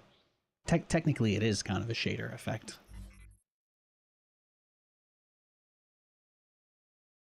That purple glitch one is the one from watching streams, and then there's a different Fog of War shader you can get in the, I think it's from the Ultimate Founders Pack, but there's like flames. You can kind of get like flames in it. Oh yeah, like unit effects like in StarCraft, yeah. While stuff like that long term would be cool, you should know that when I did that stuff in StarCraft, it wasn't, you know, it was like anytime it happened, like people just kind of complained and nobody ever really thought it was that impressive. They're just like, oh, it's cool you can do this, but it's melting my eyeballs, so that's why I stopped. I can't do that in this game though, because there's no way to set your color. It only worked because I could set my color every game in StarCraft. That was the only reason it worked. You can be the same color every game, but in this it's only red or blue. And obviously, if you know anything at all about colors, then you know that red and blue are a little too universal to chroma key out of anything. Sometimes you can chroma key out blue, but it requires special work.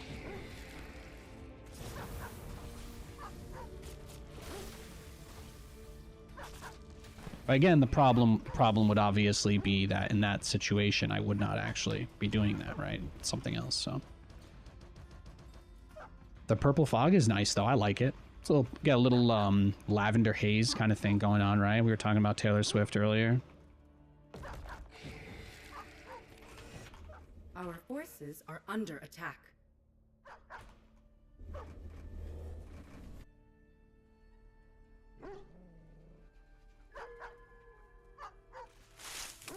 Yeah.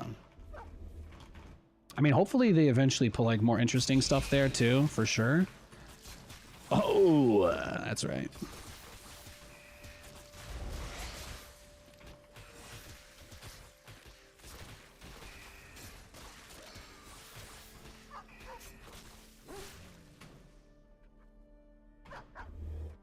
What's next? On my way.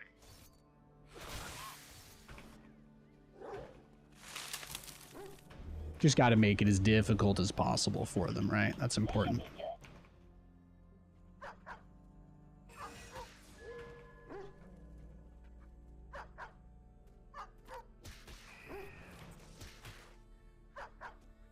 Oh, go take the other heal guy. Okay.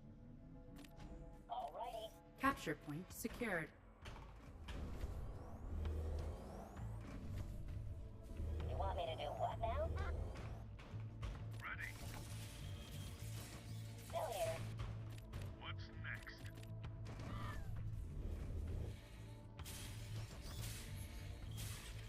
You happily spend money on the silly stuff if you get a good feeling the game's going in the right direction. Yeah, dollar bill, fog of war, popcorn.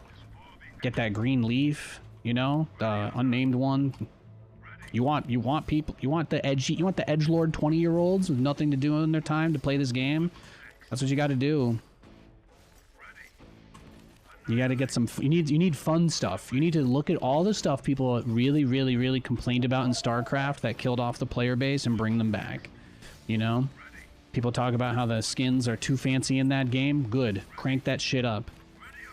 It's only in Stormgate that I've ever heard this argument that like you can only listen to the people who don't play the game, and because the people who play the game are too biased.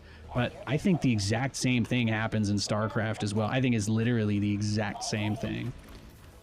Sometimes you could learn a lot by talking to the people who have given up on something. Kind of like how I still think the single biggest change that Balance Council ever did for the game was they doubled the attack range of workers, and it was like the least emphasized part of their like homemade patch. But that was like maybe one of the most casual friendly changes StarCraft 2 has ever had, like ever. Like they go so far out of their way to make sure they don't accidentally throw a crumb to the, you know, to the plebs. Relocation commencing. They're so fixated on pushing people away that don't fit what their mold of what they think the correct way to play a game is, you know. But I think that's a reason why you can kind of see, you know, some of that animosity and people not being interested in being a part of that. A lot of competitive gamers are also horrible people. Capture point contested. You know, people who want to push themselves, a lot of that motivation can come from places of trauma and stress, and I don't really like going with the blanket term that competitive gamers are bad people. I think you'll find that people who don't feel like they have people to talk about, or like family or friends, I think they gravitate more towards situations because they usually feel like they're alone. I used to feel this way, and in many ways I still do. Like I'm still alone with a lot of my problems, but it's something that I can handle, you know. So, or at least I've put a lot of effort into being able to handle it. But for most of those guys, they just really want to prove themselves because nobody ever really was proud of them or supported them growing up. So that's how it was for me anyway. I just wanted anybody to tell me I was doing a good job because I just, you know, come home from school and it was just me, right? No internet or electricity for years of my life. So I'm kind of just a completely different type of person. So a lot of those people just have issues they're not really capable of resolving. And then, yeah, obviously there's people who just love putting down others, but you'll see those people everywhere, right? That's not unique to gaming. But what really draws people to the game, I think, is oftentimes a kind of a feeling of isolation. And, you know, a lot of the way that people in StarCraft speak to each other and the way they speak even about themselves is a really big indicator that a lot of people do feel that way, right? You had no electricity. Oh, I was super poor growing up. Yeah. We don't talk about that every day, but yeah, it was pretty common. It was pretty common for us to like not have internet for months at a time. One time for my AP World History class, I walked to a different teacher house at 2 in the morning because our internet had been turned off at our house for like 4 months at that point, and I had to do this report that I couldn't get anywhere for because my dad was out of town for like 2 or 3 weeks.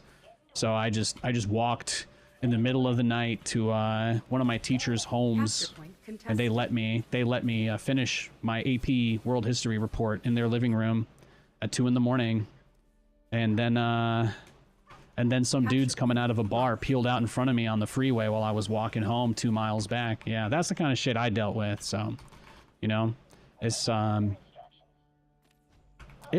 right? But it's all of those things are. That's who we are, right? So those are the things that shape us. Complete. No, Nathan was always a really loud, positive, gung-ho tryhard because I've just stared in the bottom of the fucking abyss of how people treat you when they think you're worthless. It's going up. But yeah, no, some crazy shit. Research complete. Crazy shit, yeah. I tell you what, there's not a single person I've met in my entire life that's ever wanted to break that down with me, you know? You're not gonna meet people who care about that stuff. So, people don't like you, you don't play team sports. I played a lot of games by myself. It was the only place I could actually accomplish something and feel good about it. Because nobody really just ever cares about anything. And then you play a video game and you win and you're like, okay, well, at least the game tells me I did something right, and that's nice. That's, for most people, that's all you get.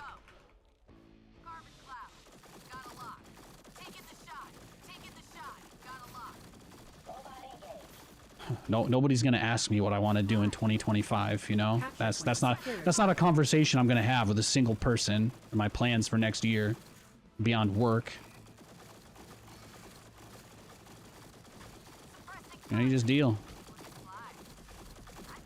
But a lot of young men feel that way, and it's yeah, it drives a lot of negative stuff, unfortunately. Our forces are under attack. Your directive. Upgrade complete. How am I doing today? Hey, Horikaget. I'm doing pretty well. I'm doing pretty well.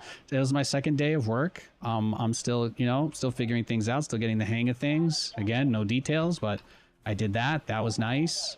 Every day I do that, I feel better about, my life choices and where things are going, and I just feel pretty happy, to be honest. It's stressful. I'm learning a lot, but it also feels nice to it's like, no matter how hard I try with the StarCraft people, like, I'll never win them back, no matter, even though I don't balance mine, even though all that stuff is so many years behind us, like, I can't even be a part of a conversation in that space anymore because of just, like, how much people just hate me.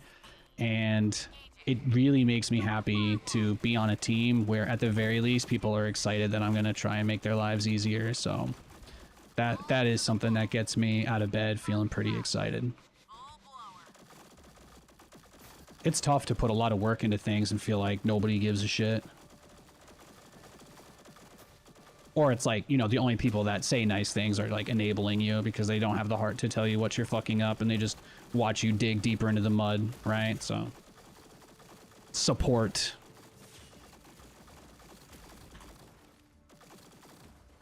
It's got a lot, though. It's got a lot of these guys. Oof, That one might not make it Upgrade back. complete. Oh, never mind. We win. Nice. I didn't think I'd win the game with 3 Hornets, but that's awesome. That's awesome. Enjoy your vibes. Hell yeah. I appreciate you, man. I appreciate you. To the wall. Carbon cloud. Yo, late GG. I'm going to give you just a little warning. First of all, you've completely filled the chat with whatever it is you're talking about. Second of all, you're bringing up some crazy shit. So I'm just going to put you in timeout. And since you're a mature, responsible adult, you're going to take 2 minutes and you're going to be like, you know what? Probably shouldn't have gone that far in the Twitch chat. I feel the You're going to say that to yourself. And then your timeout will end and we'll all pretend it never happened, okay? But let's... That's cool. That's cool. Constructing. throttle in. Going to firewall. Guy in chat asked about me not having electricity, but I don't need to hear about every horrible thing that's ever happened to you. I'm sorry. Upgrade complete. Bogey in sight. That's not what we do here. Current environment. I feel the need for speed. Still here. In the rear with the beer. Move order received. Engines roar. Attack speed. Looking fly. Take it on. Over yonder. Ready to fly. Balls to the wall. Carbon clouds. Full blower. High speed path. Taking the shot. Got a lock. Oh, this is the guy I beat, right? I just won this game, I think. I wanted to blow his base up first. That's unfortunate. That's unfortunate. Yo, Lowtown. Lowtown's like, man, he's just so real about it. I'm like, I know, guys, I know. I'm Nathan. Hi, guys. I'll get it all out of the way. When I was 16, my house burned down. You know, I've never had a mom. I've got some crazy stuff. If you guys ever want to talk to me privately about the issues or stuff you're going through, you can always reach out to me. I've had a really crazy life. I've seen it all. I've seen a lot of crazy shit. And I don't think I'm better than anybody for it. But I like to share those experiences sometime because typically society kind of makes us feel ashamed to talk about our problems and stuff, you know? It's one of the reasons why there's so many angry, pent-up people everywhere, and because they don't feel like they have any outlet, right? So I mostly aim for commiseration. I don't need any pity or anything like that, but I assume there's at least one person watching who resonates with something like that, and if I can reach someone going through a hard time, then that means more to me than, you know, not bothering happy dude who has no problems and doesn't ever want to hear about anything real on his digital content. Does that make sense? I got you.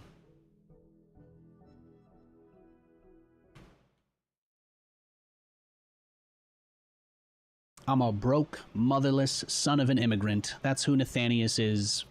That's who Nathanias is. I'm proud of that.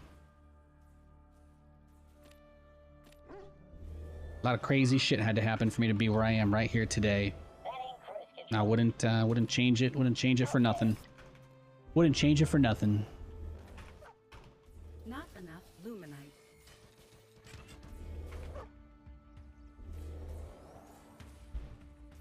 My dad immigrated when he was a teenager from Europe. They're from you guys know RTS, right? You guys know White Raw? Same place as him. My dad was born in the same city as White Raw. They are both from the same place. It's pretty cool. Not enough luminite. Boot up complete. Ah, you scared me. Following. Relocation commencing. Transiting now. Not enough luminite. It's going up. Not enough luminite. Ready to work. Entertain me, Nate. I want to see some helicarriers. I just had them. I just had the helicarriers out on the field, and I'll tell you what. You want to know what happened? I'll tell you what happened. This SOB GG'd and left the game. Can you believe that? He died before I could get my helicarriers out. Isn't that just rude? Isn't that just the most rude thing you've ever heard? Sregan Vets, yo, thank you for the sub. 6 more until triple digits. Based God. Base God, good to see you, Sreger. I hope you had a nice day. Hope you're doing very well, sir. Annihilate.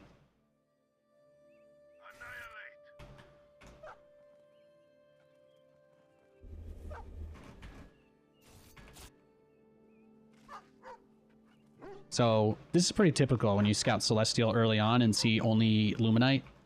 They don't really need a lot of gas to do the primary strategy that Celestial players typically do, so things to keep in mind. But typically the expectation, you gotta go air, keep them in their base, and then transition into like helicarriers. I don't think there's any way to beat the Mass Argent unless you get a lot of helicarriers. Like maybe exos, like a lot of good exos and being aggressive and all of that. Like you can, you know, you can kind of cheese them out. But outside of building a ball of exos, which is something I just really don't want to do because that's like, you know, everybody does that. I'm kind of like, I prefer to try to find another way. So far, at least until the patch, the only way that I have found to really be able to go toe to toe with Celestial players is you rush air. For two reasons. It shuts down their eco build when they go for the fast Legion haul, you know, for the Seraphim. And so having a blind counter against that is obviously really nice, but the other side of it too is that eventually you end up in a position where you just go kill the prisms with the Hornet. And then as they're contained and they're being defensive and they're kind of panicked and scared, you take advantage of that opportunity, right? And use that.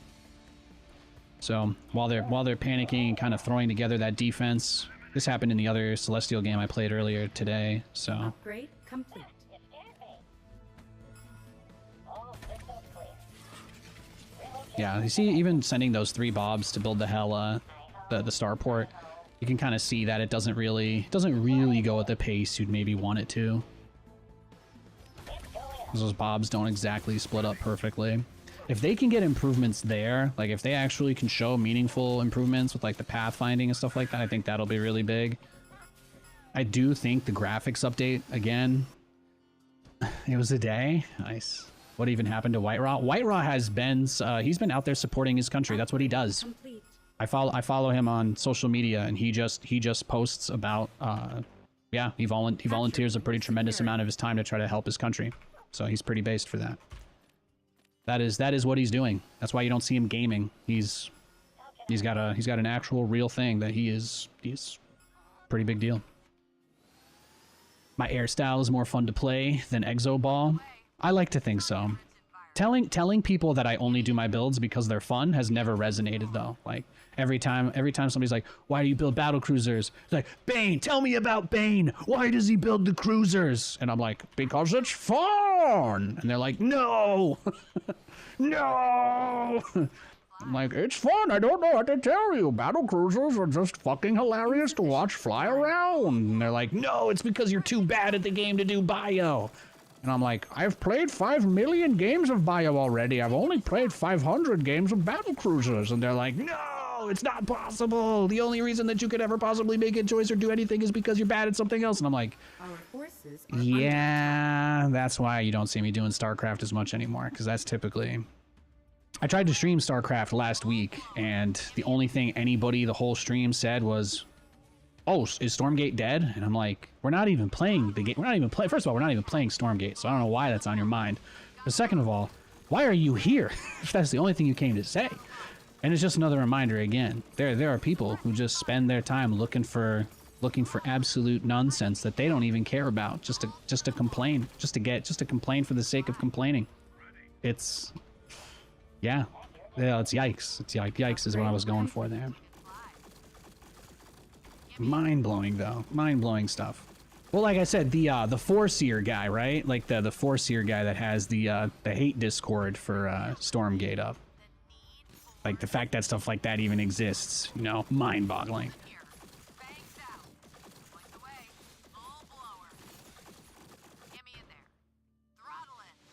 Our base is under attack.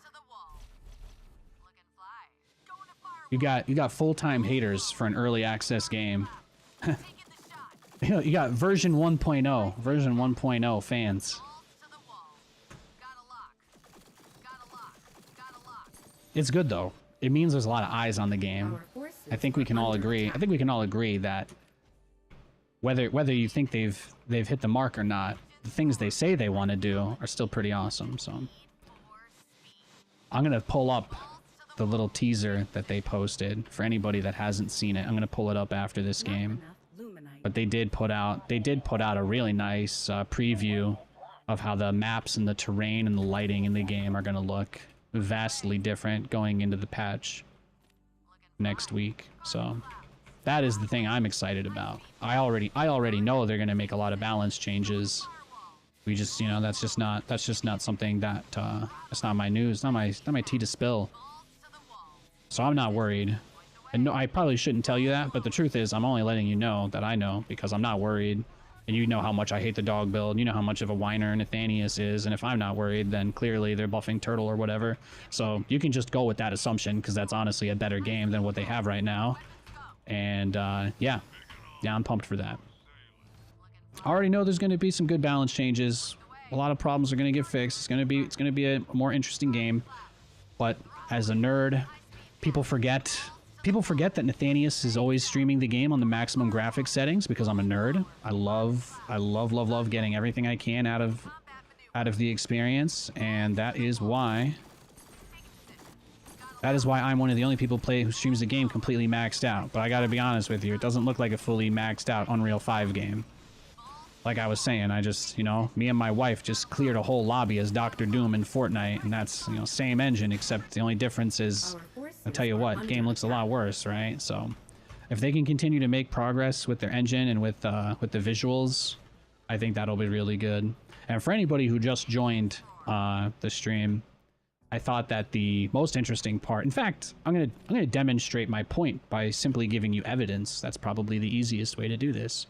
But when I go to the Stormgate Reddit, you look at the top posts. This is the highest upvoted post, right? You don't see a lot of activity here. There's not a lot happening on this Reddit.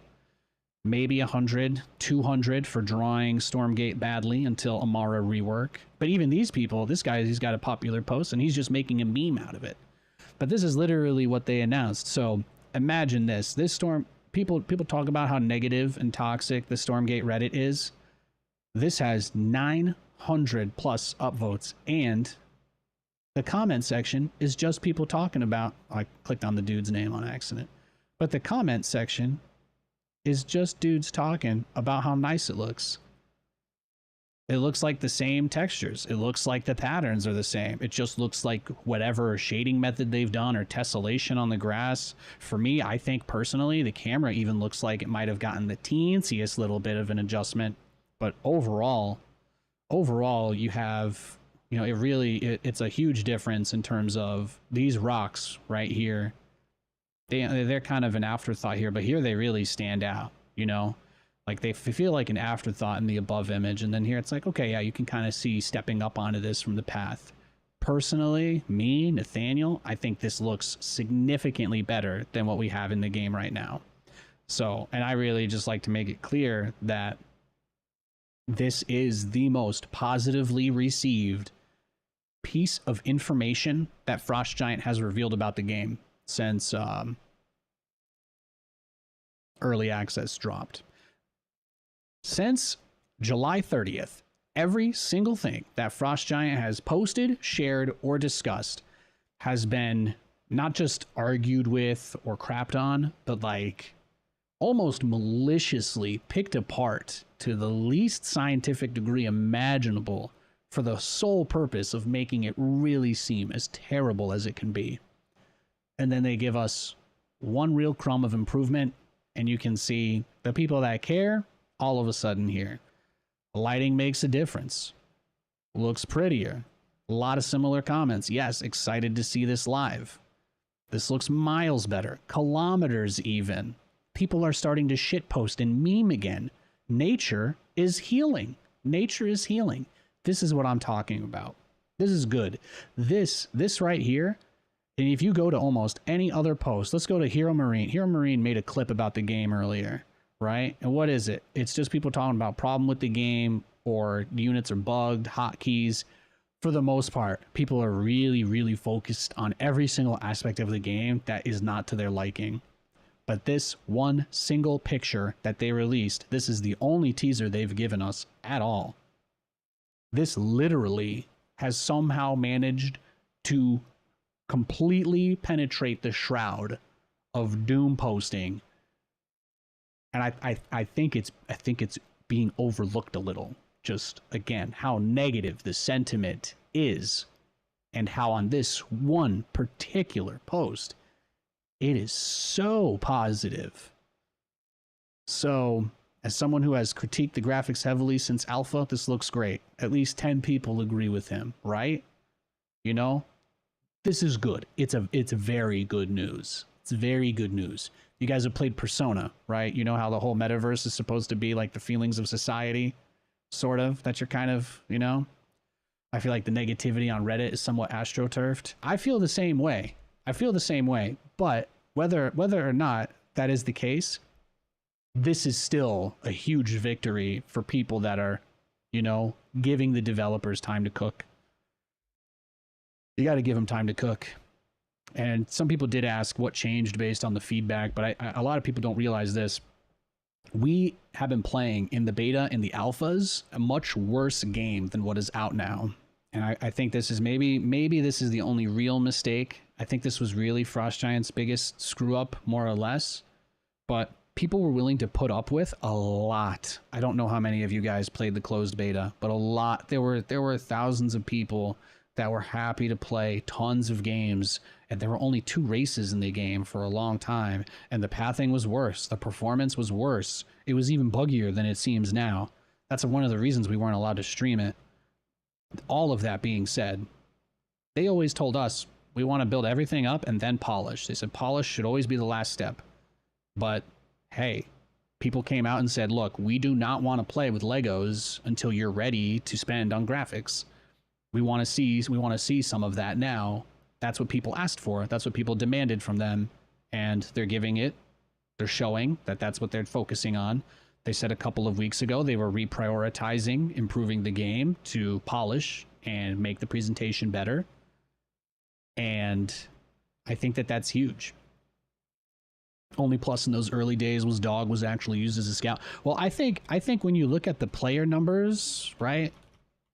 When you look at the player numbers for Stormgate, the only thing this really tells me compared to the test phases for the game, the only thing that it really tells me is that the Dog meta actually did kill off the player base.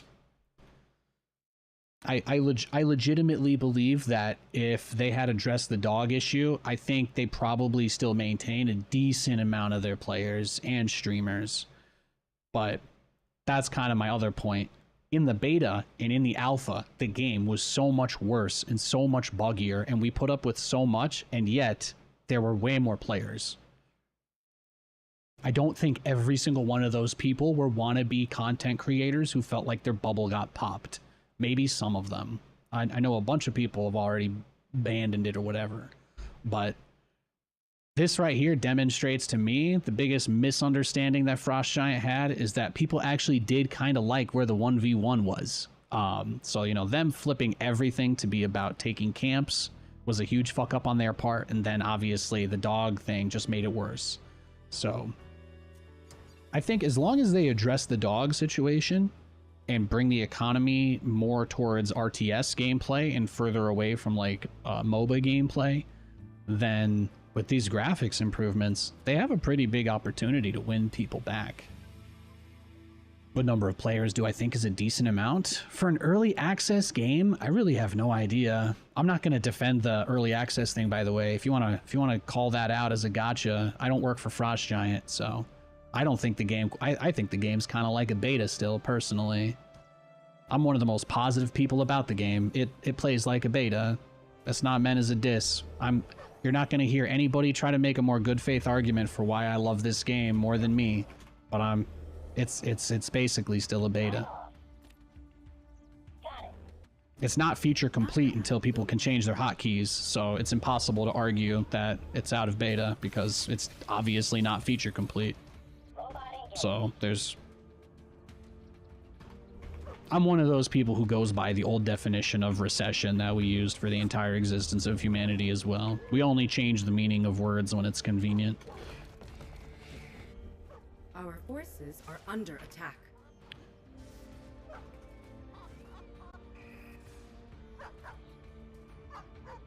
but it's a good sign. It's a good sign. It shows that while people were prioritizing graphics over gameplay, Frost Giant is still willing to throw them a bone. Frost Giant is still willing to throw those people a bone, and they're going to fix the dog issue. And really, as long as that patch comes through and they don't do anything weird with the camps again, like making them worth 400 minerals for the entire camp, I really don't like the idea of getting money from killing the camps at all, because it's just another reminder of how uninteresting the camps themselves are, that there's not enough value there. But I think that's really the biggest issue with the design of the game, is they haven't committed on what it's supposed to be.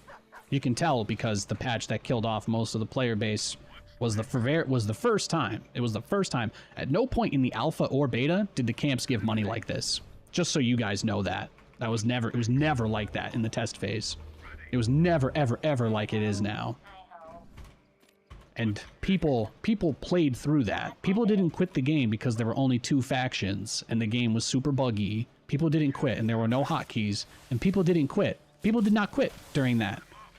It's a very, very important detail that again, that to me is really the only big knock I have on Frost Giant, is they already had a pretty tremendous amount of data that people actually were engaging with the game when it was in a specific way. And I think maybe they've learned their lesson, but it speaks to the seriousness of the situation that they didn't even try to get a hot fix or a mini patch out, because they are so terrified of fucking up the next patch that they're like, no, we're not going to do anything between now and then, which is fine. I don't have a problem with that, but I really hope they've realized that all the people who played in the beta and the alpha who are no longer playing are doing so because of the very weird economic changes they have made.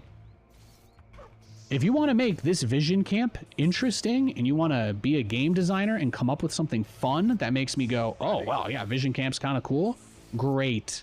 And if you can't do that and your only solution is, well, you get 60 minerals when you kill the camp, what the fuck are we doing here? What are we doing, you know?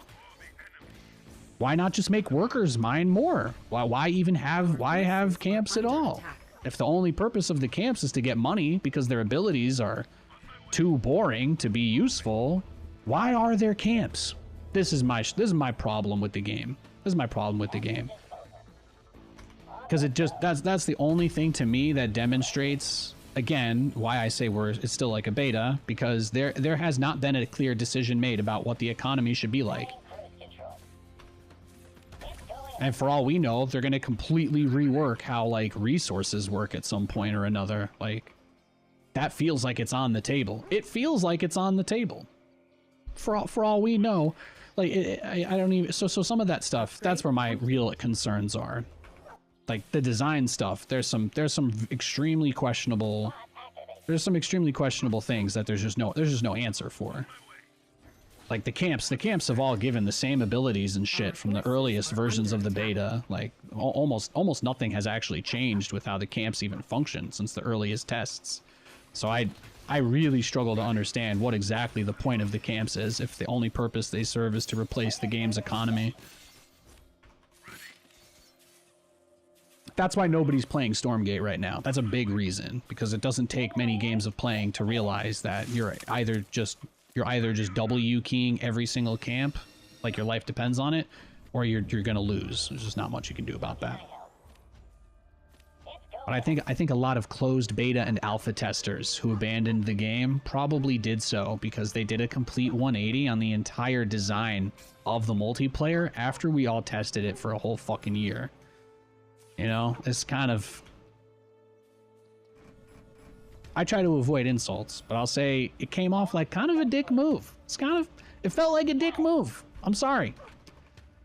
Everybody was like, yeah, camps aren't that interesting. Yeah, we know. The camps have been the same from the first test. From the very first test, nothing has changed about the camps. So I don't understand what the point of them is if we're not, unless there's another huge rework. But the problem, of course, is that if it's a huge rework that's coming for them, then you can't make the argument that we're not still basically beta testing. So, because whatever gets added, whatever they end up changing it to, is eventually going to be, we're just all going to be guinea pigs for it. So I totally get that. But it's way more of like a beta type product than it is any level of released. Upgrade complete. And again, this is me. Hi, Nathan, most positive guy about the game, okay? There's no, not huffing anything over here. I love the game. They got a lot of really good things going on. If they want the game to be successful, they need to do a better job of communicating what the point of the game is supposed to be. Because I tell you what, if they go into 3v3 and they're like, yeah, it's just 3v3 with camps and maybe everybody has an ion bolt in the corner and that's it. Don't let the other team kill your ion bolt. And like everything else is more or less the same. People aren't asking for 3v3 because they want 3v3. People are asking for 3v3 because you said it would be the least boring mode. Just to be very clear, Capture point secure. 3v3 is supposed to be the least boring mode. That is why people are excited about it. It is not to blame their teammates. It takes a very small brain to make an assumption like that. This should be good. People want to have a good time. People want to have a good time. People want to fuck around. People want to find out. People do not want to have to be microing against dogs for the first 3 minutes of the game. Nobody wants to do that. And nobody wants to feel like they can't do their favorite strategy because if they don't rush camps, they automatically lose. That is, in my opinion, how the majority of people feel. I'm gone. And I think they're right. I think they're right. Not only do I think they're right, I think they're completely justified as well. I think they're completely justified to ask those questions.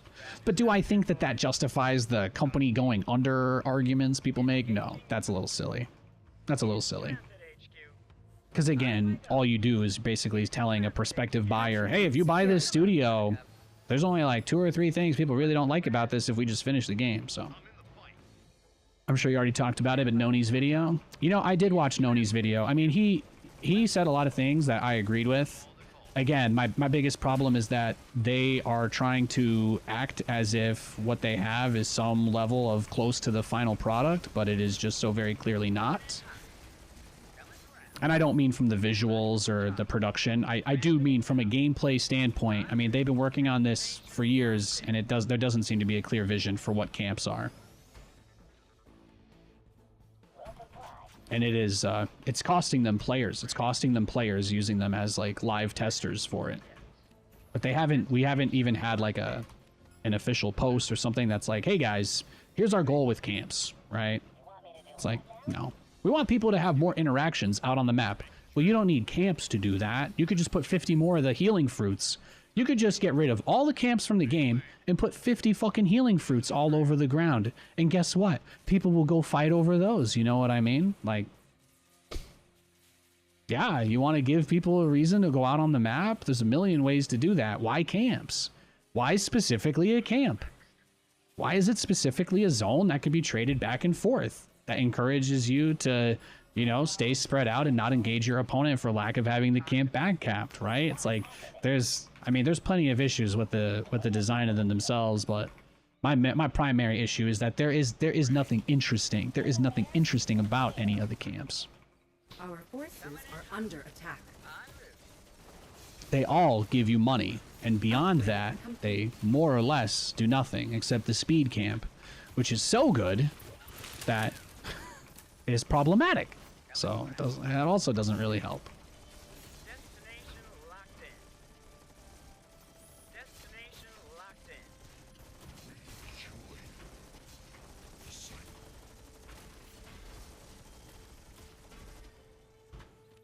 in. Beautiful. Where's the emergency? Constructing. I got the high command already. Fantastic. Energy. Fantastic. Ready to work. They have the outcome they want, but not a vision to get there yet.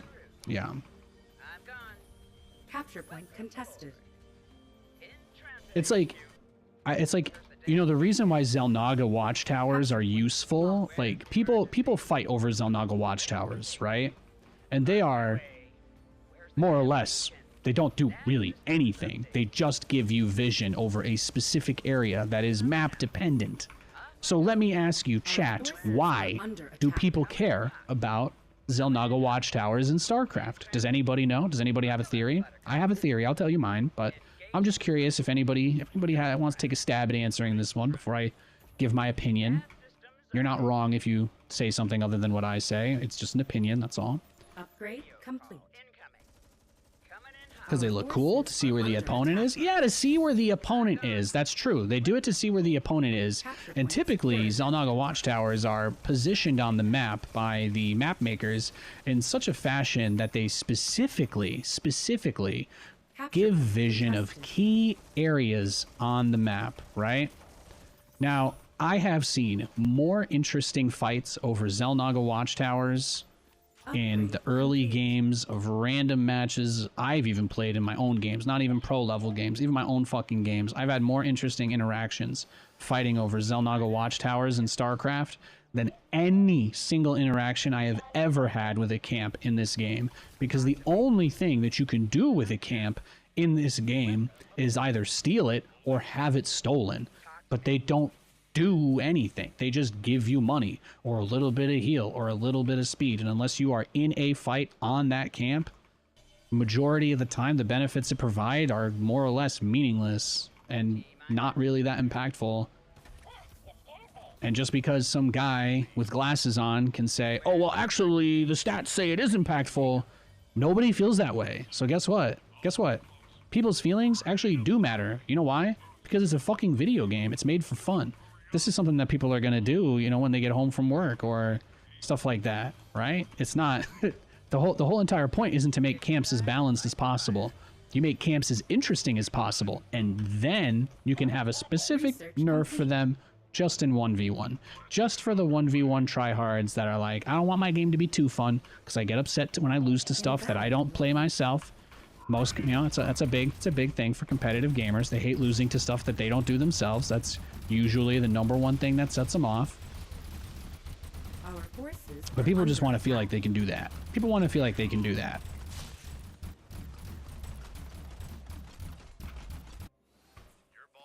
No, but if you guys watched my beta streams, and even before the 001 patch, I actually intentionally skipped camps every game. I never took camps on the launch version. There was no point. I won so many games just by rushing to attack my opponent, which I would rather do if I wanted to play an aggressive early game than take 500 camps. Coming around. I'm gone. That's one thing that I do like about StarCraft. Stand by. You get a lot of interactions with your opponent.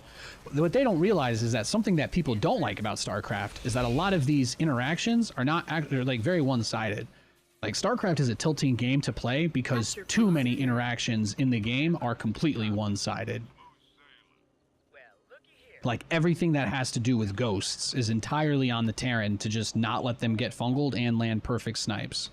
But if the Terran doesn't make that mistake of putting them out somewhere to get fungled or be surrounded, then, like, literally there's nothing that you can do about them, right? So, some people are fine with that. Some people really like the ghost meta in StarCraft, and when a game reaches the 30-minute mark in a TVZ, and there's just a ton of ghosts and nothing is happening, there are people who really love that. But I don't, because that style is not only really strong, but it's actually so strong that there's not really any other options. You know what I mean? So it's like, it's always that tricky balance. It's always that tricky balance. I just think that if they were more creative with what the camps do, it feels like, yeah, it feels like a lot of the all the camp concepts just feel ripped out of, like, even like a beta of League of Legends. Like, I can't even imagine League of Legends having such boring camps in them, you know? I struggle.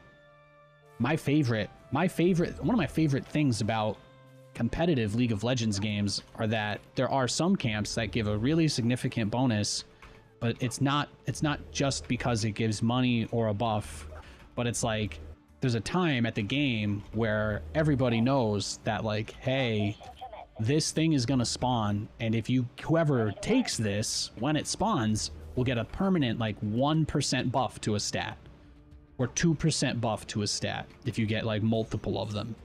And this concept is really great because A, it is a big deal and you get some money for killing it, but The bigger deal is that if you completely ignore it, then your opponent will just always have better units than you, even if you were in a mirror matchup, hypothetically.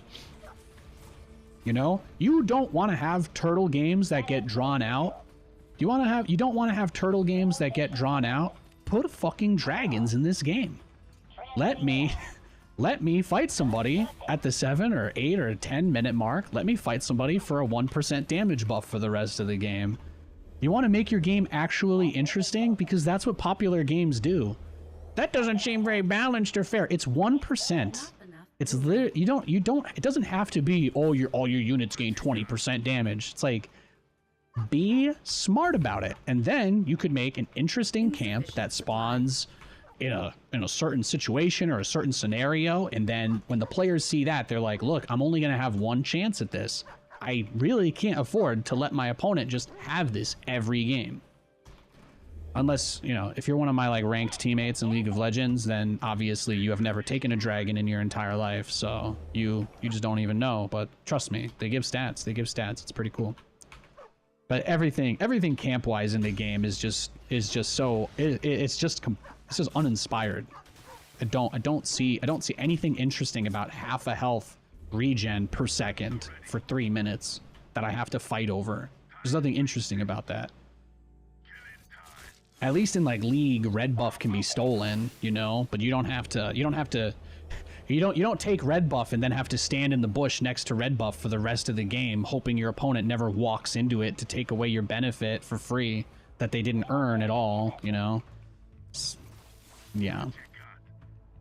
Not crazy about it. Not crazy about it. At least in League, they have to kill you to take your buff most of the time. I don't know if that's how it works in Dota, but yeah.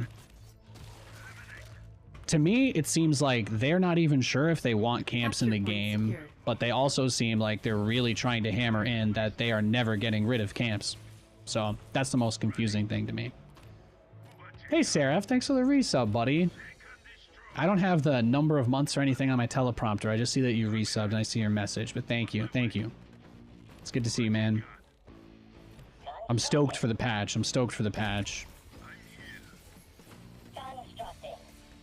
But yeah, I think that's like, you know, when people think about their impressions of the game and they're like, oh, well, it's going to be incremental changes. To me, it still seems like at any point we could have the camps deleted from the game. We could have every single one of them completely change. Maybe at some point they try something like League-ish and they're like, hey, killing this camp gives you a stacking 0.01% move speed increase. You know, they could do something crazy like that. And that would be one of the most interesting things they could do. And then it would be so strong you wouldn't need to give money for the camp. It would be like, oh yeah, over the course of the game, you know, people go out and pick up camps and they build an advantage over time, right? But that's the only thing that makes me nervous. It's the only thing that makes me nervous. They don't seem super settled on that, but everything else I quite like. I look forward to these guys hopefully getting their resources taken away enough that I don't have to do camp builds every game anymore. People seem to like the new graphics teaser. I was just showing it off. I just had it up. I was saying, Seraph, I have never, for as negative of a place as the Stormgate Reddit is, that is the single most positive reaction they have had to anything that the company has ever posted. It's very nice. I was just talking about how much of a W it is. The most angry place where you cannot have any constructive discussion about the game whatsoever without being attacked. Even that place is circle jerking the new teaser. It's good stuff. It's good stuff. You like to see it. You like to see it. Shift change, yeah. But I'm like, it's nice. It is nice. It's nice to see people be a little bit happy or hopeful, potentially hopeful about it. Transiting now. It's going up. Seek and destroy. I'm off. On their 6. I'm here to assist. Okay. Yeah, we'll just go straight to high command as soon as that's done. We've got a lot of bobs here. Following. Wonderful. Oh yeah, you can see these from the low ground, huh? Oh, I think we're just dead. Now this is way more Argents than I usually get slammed with, so I don't think there'll be anything we can do to stop this. I needed to probably one base him. Fast expanding versus Celestials is auto loss if you're not rushing Exos, but we'll see. I don't think there's anything I could do to stop him right now, but next game, if I get Celestial, I just need to go one base. That's my bad. I got excited talking about this Stormgate game that I like, so. The only thing that beats this is you need a lot of Exos. You need a lot. But he's, yeah, this A moves anything. We'll fight it. Maybe he's out of energy. I don't know. We take out a few of these guys. I don't know why he's running away, but please keep running. Taking the shot. Got a lock. Full blower. Got a lock. Get me Oh, I see. It's because he's built. Yeah, well, stuff like that. That's how you lose players too. I'm not interested in any of that shit. Get that out of my face. If we get Celestial, remember, we have to go one base. It's the only viable opener. You can't expand versus Celestial. That was my mistake. I'm supposed to go one base helicarrier. Sometimes I get a little too relaxed and I forget there are rules. Oh yeah, Vanguard on this map, no thanks. I'll play Vanguard Mirrors, but only if we get closed off maps, because again, I'm not here to watch dogs die.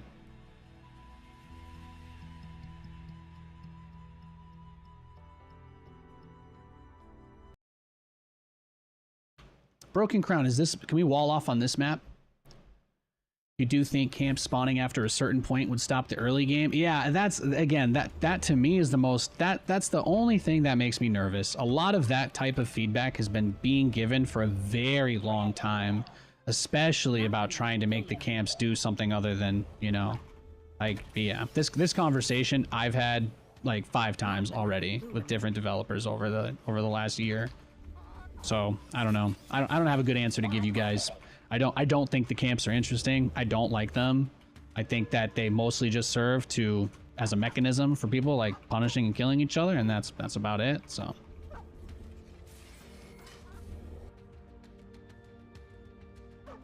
it's the economic equivalent of like dropping mules. Where did those bobs go? He had 2. He had 2 slinking over here. What did I miss? Is he cheesing me? I'm just gonna leave. Can their developers save this game because the players have decreased? I mean, we'll have to see if the next patch does some good work. Yeah, he might have been proxying me. It's just not worth playing those games. The game has a good base.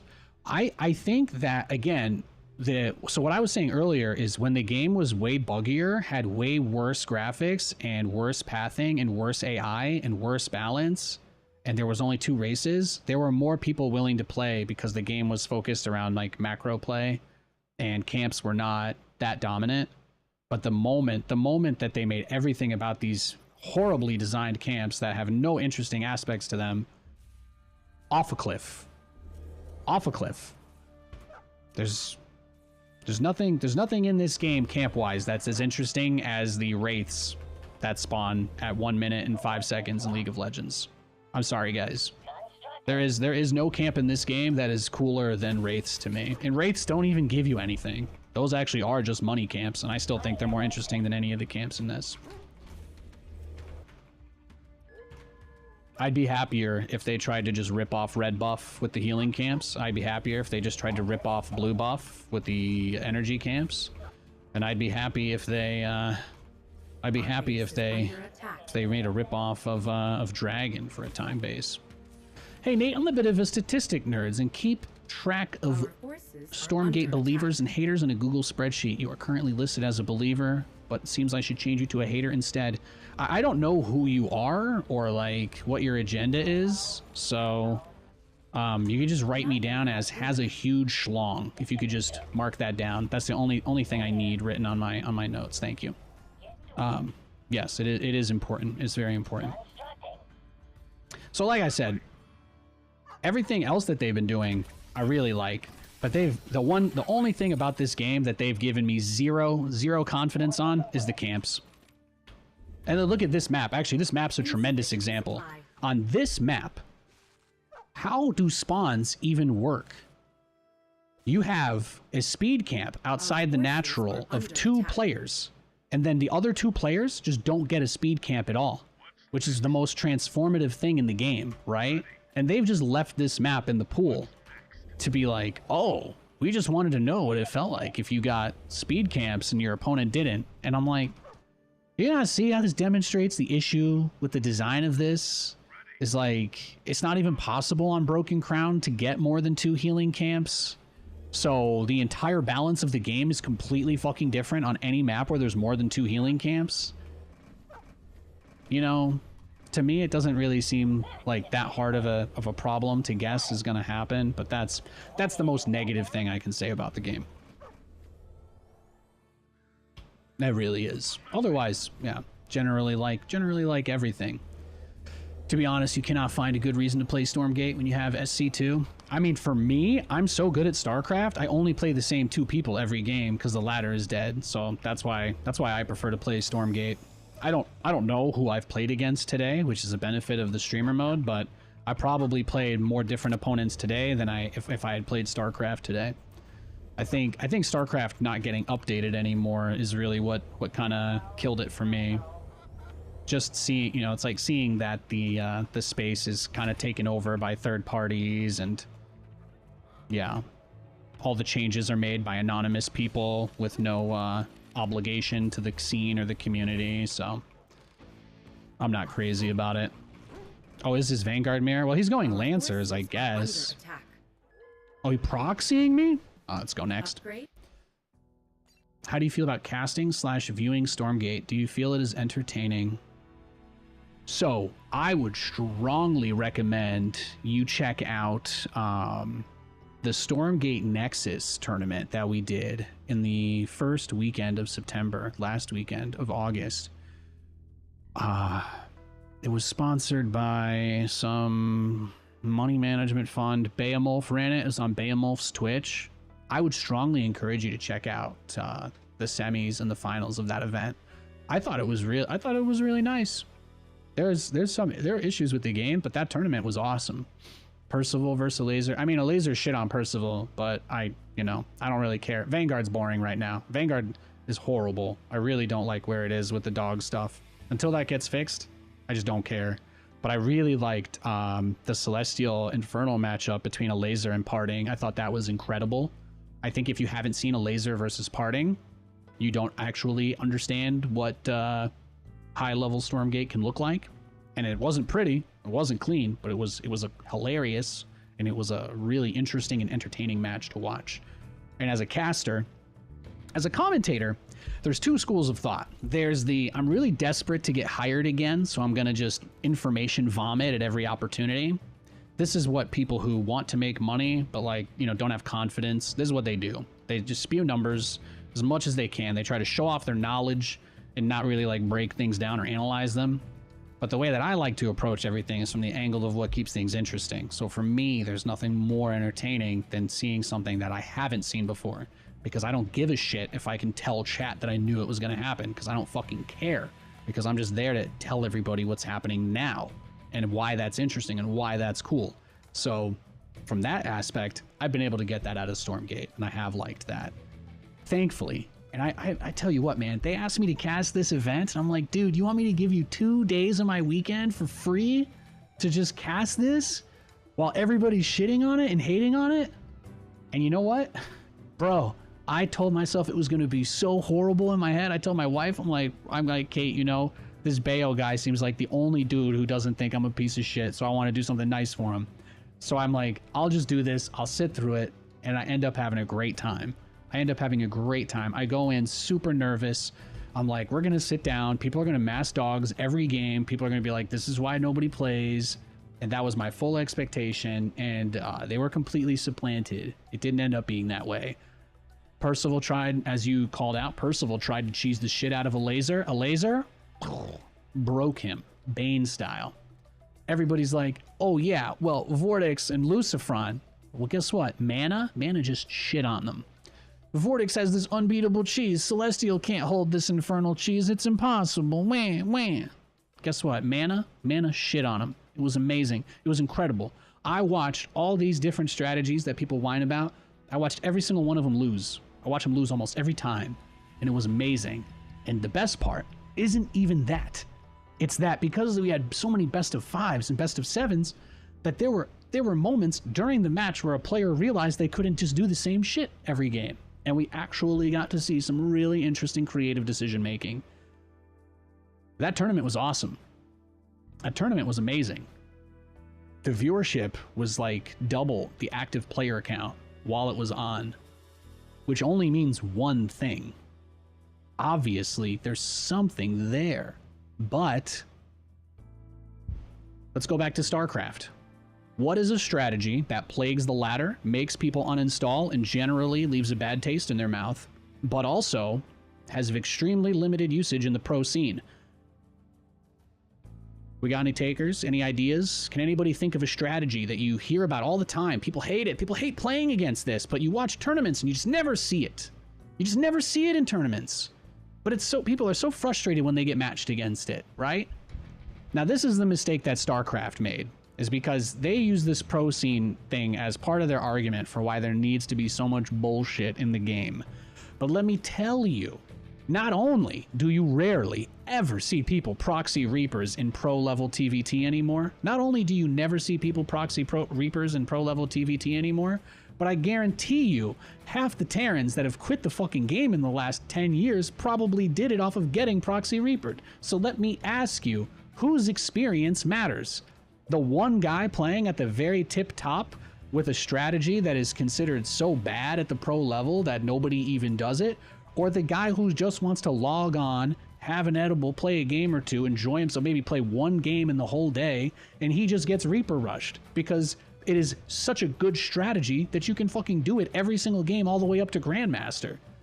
Like, I really hope the people working on Stormgate have thought about that, because it is, again, in my opinion, one of the biggest reasons why the dog meta has completely killed off the player base. Nobody likes being in those games. Everybody talks about, they're like, oh, well, it's good for the game to have this. But you don't see it in competitive. You don't see the strategy in competitive. You don't see pros use it. All it does is make people uninstall your game, and then you make no money, and then boom, right? So is it important for there to be a variety of strategies at the top level? Sure. Is it important for cheese to exist? Yes. I have no argument there at all, and I have at no point in my life ever said there shouldn't be cheese in the game.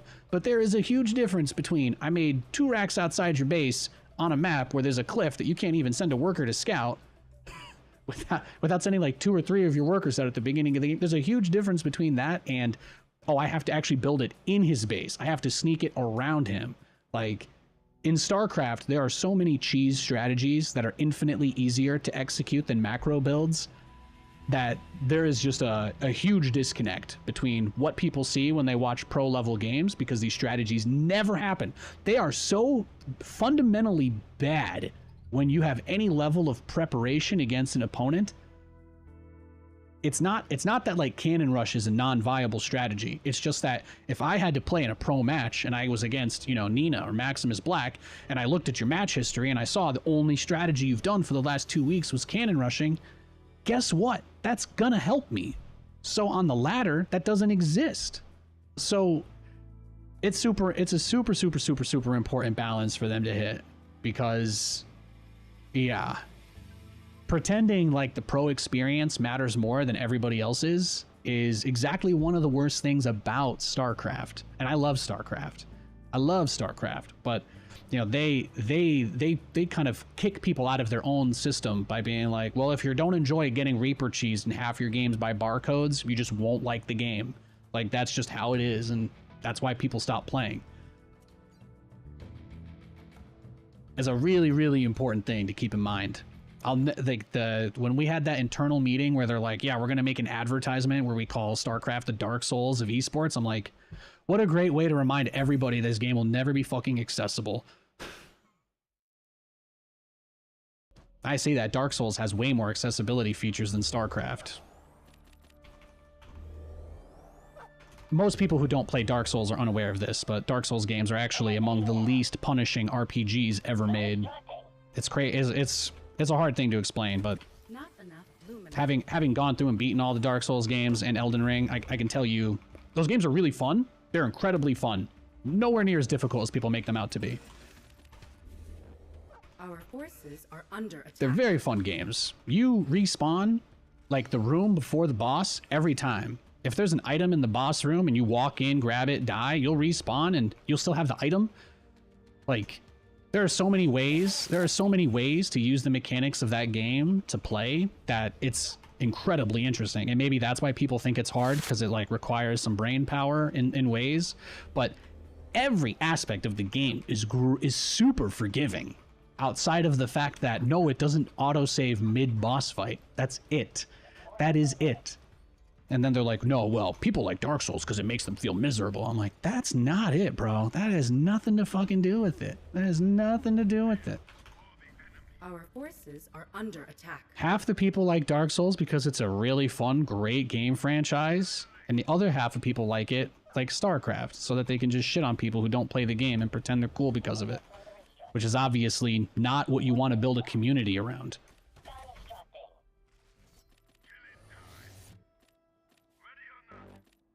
Insufficient supply.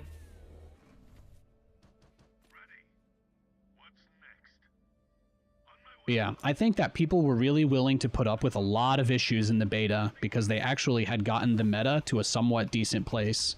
And then they threw it all away with the first patch and just made the camps replace the entire economy of the game. I think as long as they undo that, they'll probably get a lot of interest back. And obviously, they have to do something about the dog meta. But fixing the camps would probably make rushing dogs to take camps a lot less viable, so... It can also be a problem that solves itself. Isn't that kind of crazy to think about? Capture point secured. So that's how I look at it. But you see the other stuff that they're working on. You see the other stuff they're working on. You see the graphics. Look at that. 1,000 upvotes on the most negative Reddit I've ever seen. Well, I mean, second most negative Reddit I've ever seen. 1,000 upvotes for a graphics update after everybody spent the last month just crapping on the game nonstop. Like, people still want to be excited. People want to be excited about this game. Give them that graphics update. Give them that graphics update. And then get the dogs out of the 1v1 meta. Let people just build units and feel the game out. And recognize that balance does not fucking matter. And making the game more interesting for people that actually play video games and want to enjoy is what matters the most. And they can always tune 1v1 separately for pros later.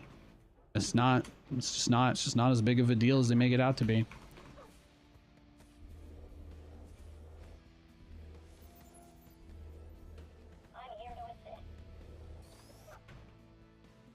The new design looks great. You're excited? That's what I was just showing it off. I'm gonna pull it up again.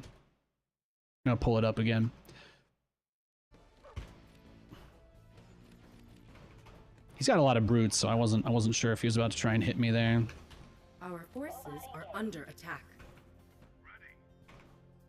You want me to do what now? I think we've got enough time to take this camp and head back, maybe. He hasn't taken his heal yet, so I don't know what's going on there. Do I think the sarcastic meme posts are good for the game community? I think that anybody who takes what you see on social media, especially this year, seriously, I think you probably can't be saved, to be honest. That's the most real thing I can say. If you look at rage bait on social media and fall for it in current year, there's nothing I can tell you, man. Like, we get so much information, so much stuff about how everything is bots everywhere, and like every website is just rage baiting people trying to get clicks. Like, I just don't know how you can take any of that seriously. The game is far from perfect, but if you look at that stuff and get upset, you're a part of the problem. You give those people all the power they have, the same way, you know, the developers give those people as much power as they want to. There's no authentication of accounts on Reddit. You already know the majority of the accounts are bots to begin with. So if you want to make serious life-changing decisions based off of anonymous, unverified people who might literally be a Russian troll farm, Be my guest, but I'm not going to assume that you know what you're doing if that's the case. All systems clear. StarCraft had a lot of the same problems with that. When people working on a game's biggest fear is like that other people will know it's them in charge of a project or working on something because of the retaliation or harassment they'll get, like, that's really fucked up. Like, the fact that they don't want to, like, the intern doesn't want to balance patch the game because he's scared there'll be a Reddit post about him is like, that's fucked up, actually. That's real stuff, too. That's a real conversation I've had with an actual person at an actual game dev company, because they are all required for their KPIs to monitor all of that stuff. So then some troll posts some crazy shit on Reddit, and then you have to respond to it at some point. Or there has to be an internal meeting where everybody just stares at this random guy just jerking off on his couch talking about how much he hates a game he's literally never played, and all of a sudden it's your business now to write a message to your boss about why 500 people agree with him. Research complete. Shit like that absolutely ruins game dev. And then of course it turns the developers against the players, because then they're like, man, people don't know what they want. And it's like, that's not true. Everybody here is pretty politely told you we don't like dogs in the game, you know? Like, have you seen me going around raving and screaming about the dogs? No, I've said it politely 100 times. But if you want to know why people eventually do get loud, it's because when you quietly talk about the things that affect the game the most, you get ignored. So, you know? Little self-repeating cycle that just never goes anywhere. Just nothing, no progress can happen. Which again is the entire point of that is quite literally the agenda of the trolls. When I saw a post on Stormgate Reddit where the guy was like, you can't listen to people who are playing the game because there's so few people there that clearly they have no taste. And I'm like, where the fuck are these people in the StarCraft threads?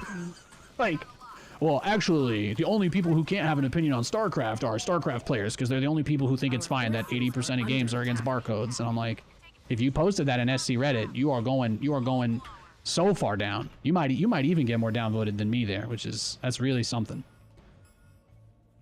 You imagine saying that in StarCraft? Well, actually, StarCraft players who currently play the game are among the worst of the player population ever, because they're the only people who didn't give up on this shitty version of the game. Like, is that really how you feel, bro?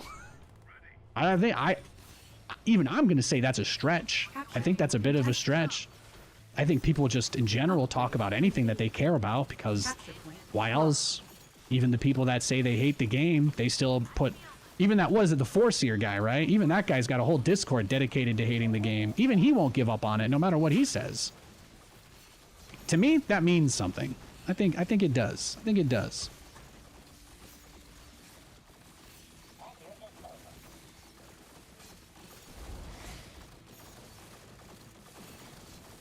Capture point secured. Oof. We're trying. We're trying. I put all these bobs on hold position and repairs so that they wouldn't, On their tail. Attack speed. Go ahead. Engaging. High speed path. Take a position. Get me in there. Let's fly. How can I help?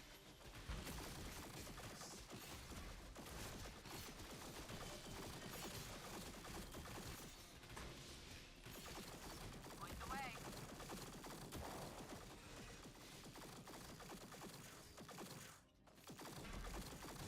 Our forces are under attack. Go ahead. Beautiful. Wonderful. Beautiful. Oh yeah, I do need to get a little repair guy here for them, don't I? Upgrade complete. You scared me. I feel the need for speed. You actually really like Stormgate? More than happy to stream and play next patch. Praying dog meta dies completely. This game is great at its core for the stage it's at. Maximus, I couldn't agree more with you. That's why I'm here, right?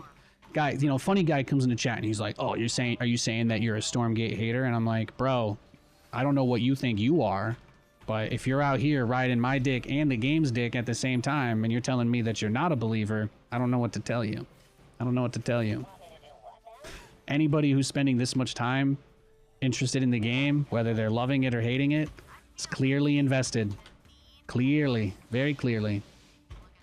You do not have to take the haters' words for it, because if they really didn't think the game had any prospects, they would be gone like yesterday, gone like a freight train. Let me tell you. Forseer would already have his job at McDonald's again.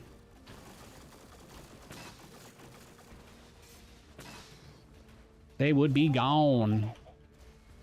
Coordinates locked. Take it on. Over yonder. Ready? We'll follow. At your disposal.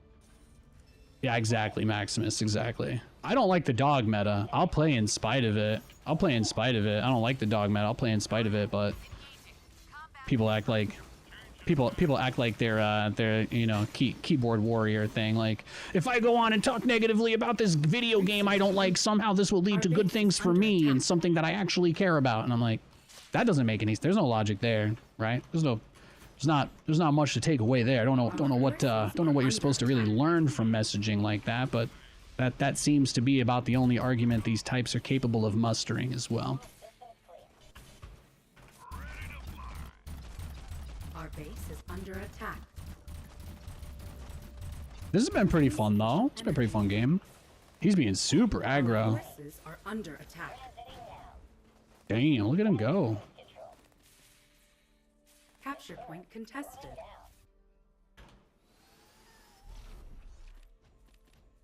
Well, thankfully I got a lot of money here from the way the game's gone so far. He's being really aggressive.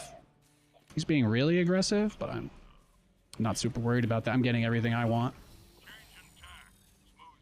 Love you, Nate. Hey, nice up. Thanks. But yeah, no, I really have been enjoying playing this game.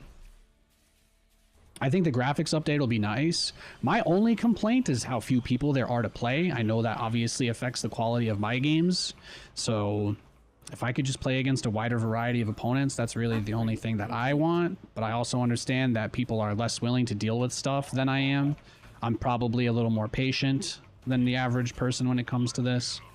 So my timeline for when I'd like to see the game reach that place is not, you know, it's not set in stone, I guess. Look at that. Absolutely boomed him. Research complete. Boomed him. We thought you get Igor, but Igor gets you. You guys have all seen Van Helsing, right? Jeff, you strike me as the kind of guy who thinks I'm not crazy about Vin Diesel, but you probably strike me as the kind of guy who thinks you're probably with me on Team Hugh Jackman, right? Oh, he's just some guy from the There's a guy in the Discord that made like a whole hate Discord for the game. I just use him as a funny example because it demonstrates that even though the guy dedicated his life to shitting on the game, he basically is owned by them in the same way because of that. I just find it funny to point out logic gaps like that.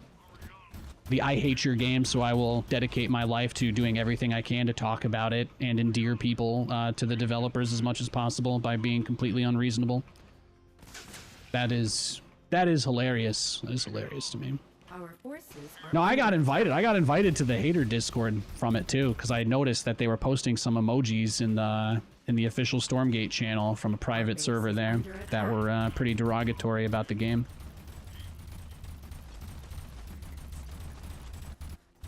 So we already know that shit's real. our forces are People under attack. out there just got, you know, it's a mental health thing really more than anything. There's no justification for that kind of insanity. But there's only so much you can do, right? Can't be everybody's dad either. All systems clear. You've taken a short break because you're sick of the dogs. Yeah, I would be streaming this game every single day with no break, honestly, if the dog thing had been fixed. The only reason you don't see me raging about it right now is because I'm pretty confident it's going to be fixed in the next patch. And I'm going to be patient and wait for it. That's all. 7 days isn't too bad. I mean, that's like The Ring, right? If you watch The Ring tonight when you go to bed, the ghost will come kill you, right? Samara will come kill you right as the patch comes out. So that's kind of hype if you wanted to do that. Secured. Let's get underway. Changing tack. Smooth sailing. Even keel. Samara will crawl out of your TV right as the patch drops if you watch the movie The Ring, probably 3 hours ago, actually, sorry. They usually drop the updates around 10 or 11, I feel like. Maybe it'll come late. Oh, the last patch was a little later in the day. Maybe. We'll see, we'll see. If everybody at Frost Giant Studio... No, don't all watch the movie at the same time, guys. We never know when Samara's coming back, all right? That's very dangerous.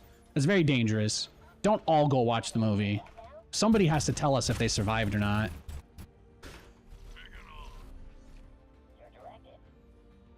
Sorry, we were getting a little too serious there. I'm gonna start talking about horror movies again. Our forces are under attack. Here we go. Damn, look at that. Look at how many gaunts he has. That is beautiful. That is something else. His mass static defense strategy. Insufficient supply. Yeah, who's the turtle now? See, this is why I love playing this game. My opponents literally turtle harder than I do. Oh, I like this though. Nice little counter move. All my Therium is still intact, so it's not much of a problem. Our base is under attack. Yeah. Boom, boom, boom, boom, boom, boom, boom, boom. Boom, shakalaka.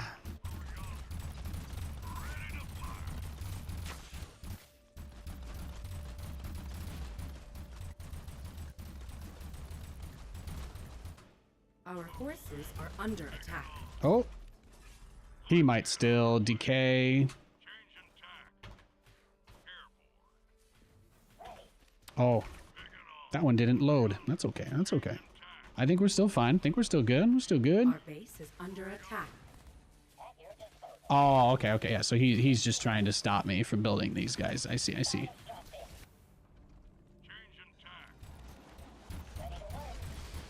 Beautiful, beautiful.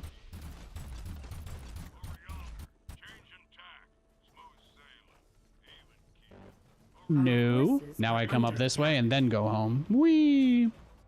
Perfect.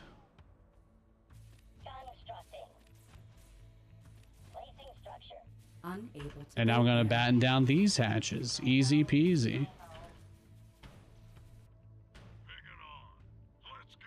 No, my favorite thing is that unlike Terran, like my least favorite thing about Terran is the planetary fortress. It's like design concept is very campaign-esque, but it's like impossible for that to exist, but also have things like actual turrets. I much prefer the Vanguard turret system.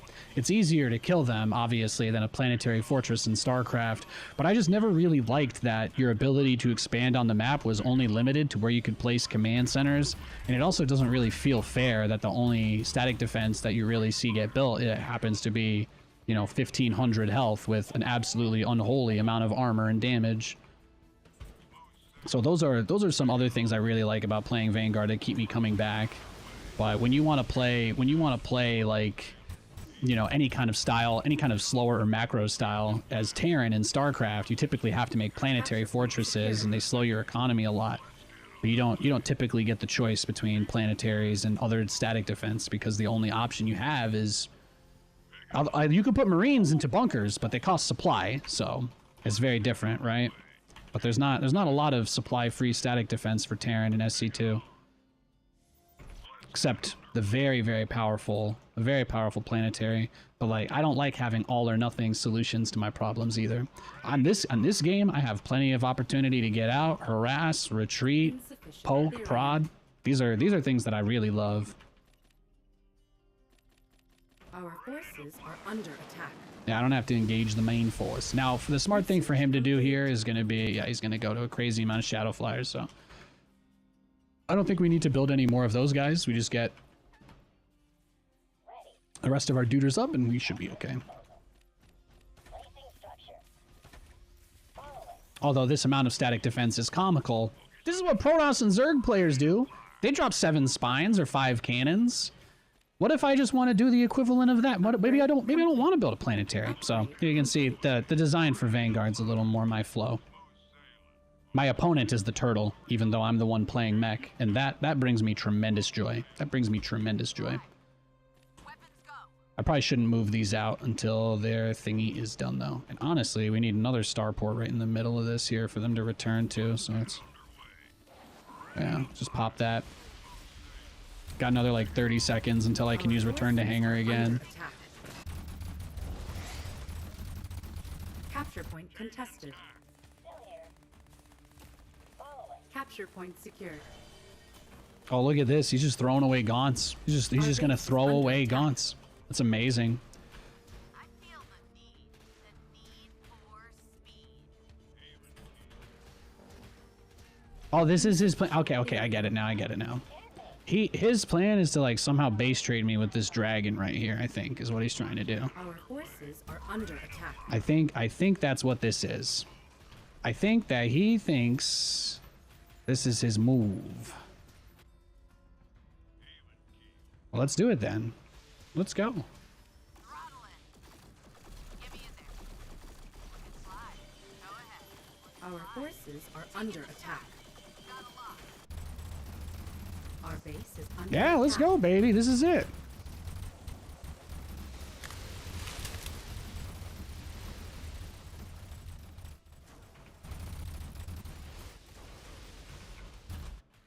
Engines roar. Insufficient therium. Our forces Let's bring it are all under back. attack. Slide. Go ahead. Look and slide. Ready to fire. Taking the shot. Blasted. Burn. Yeah, it's tough. The dragon is strong, but that's 700 minerals and gas for him that he just lost, so... Thankfully, there weren't many workers left in that base to die, so I think we are okay. The game has reached a pretty silly place now, I have to admit. It's definitely... We're definitely in meme territory. Deleted those Skelemans? Oh, yeah. Well, I think you can just see here the frustration, probably, from him, that he's having a hard time chasing me down. It's important to remember the supply boost depots can also be put on the healing turrets, and that makes them heal faster, too, so... The more you know. Oh, and then he did this. Wow, he really threw the game away now. That's it, GG. Thank you. Woo! New hero being released. Did they say there's a new co-op hero coming out this month? That's pretty sick. Yeah, there's, I know they teased a graphics update. They teased a graphics update yesterday, and I'll pull that, I'll show that to you guys again. Again, you talk about what people post about on this subreddit, and generally speaking, you know, it's a lot of negative stuff, but it's been incredible to see the amount of positive feedback that's been coming off of this one single post.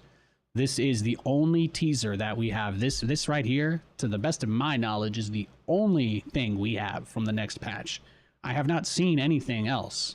This is it. And it's a pretty monstrous difference, right? So if this level of improvement visually is seen everywhere, I think that will obviously get people excited too. So you look at the responses, right? You got 260 upvotes on a guy saying it looks the same but just used better. That's good. That's a good thing. It's a good thing. So yeah, it's just been awesome. It's literally the most positive I've seen people be about the game since it went into early access. So people want to see a little bit more polish. People want some fireworks. People want something sexy to get amped up about, and I think that that's great. I think that makes a lot of sense, but I also think they were doing this anyway, you know? Maybe my real question is, when do we get this screenshot if without the outrage?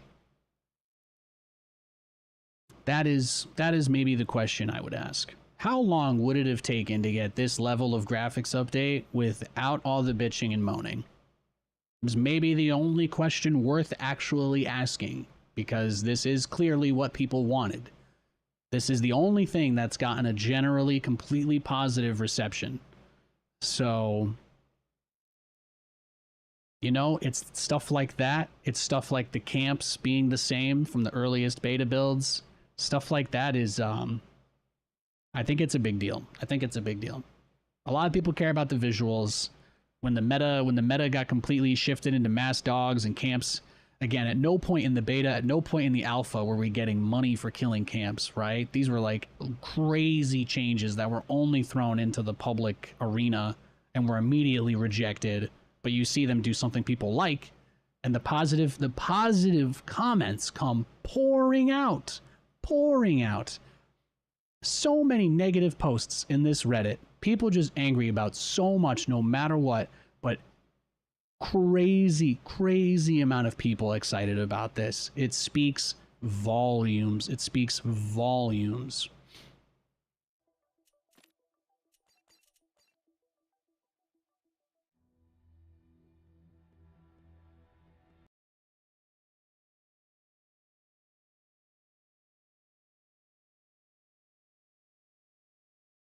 I have no idea what you're talking about, Pointy. I love you though, buddy. I saw some pretty pointed, derogatory anti-Stormgate emotes in their Discord people posted from that server. And when I asked about it, somebody privately reached out to me to let me know who was running the server and if I wanted an invite. So that's all I got. That's all I got for you. That's all I got for you. I'm not out here hunting people down. I'm just pointing out the hilarity of someone full-time hating a game that they claim to not think is any good. That to me is fun. That to me is funny.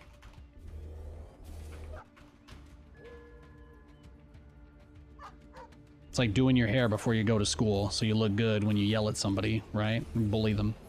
It's like, cool. Cool, bro. You know how to say mean things with no constructive suggestions. Congratulations. You are a human. That's the base thing literally anybody is capable of doing if they want. Okay, we're against Celestial this game, so the only way to not die to Mass Argent if I don't want to make Mass Exo is I just need to rush up as fast as I can to Hornets to do the contain. Forces are under attack. Please keep that conversation about what the emotes mean and stuff out if you guys want. I'm not interested in hearing you guys talk about stuff like that. Sorry. Can't wait for people to say they would rather Frost Giant spend their money on content instead of graphics updates. Well, Insufficient supply. I mean, creating a straw man to be anxious about for no reason, I think, is also a part of the problem. So, you know, just gonna stop you right there. Wonderful. When people talk, you can engage them then, I think. But when people talk and then you just echo them, you know, forever, I think you're about as bad as they are, really. I'm sorry, it's true. You can't just walk around saying, "Oh, now somebody's gonna do this," or "Now someone's gonna do that." I'm like, it's exactly that kind of attitude that enables these people to get away with it. Still pretty straight up, nothing crazy. Not enough luminite. You'd want Hornets to have like a rocket graphic. I want it to sound like a Wraith firing, like Wraith air to air. The Hornet does so much damage to air units. I feel like it should sound a lot heavier. Yeah, why not?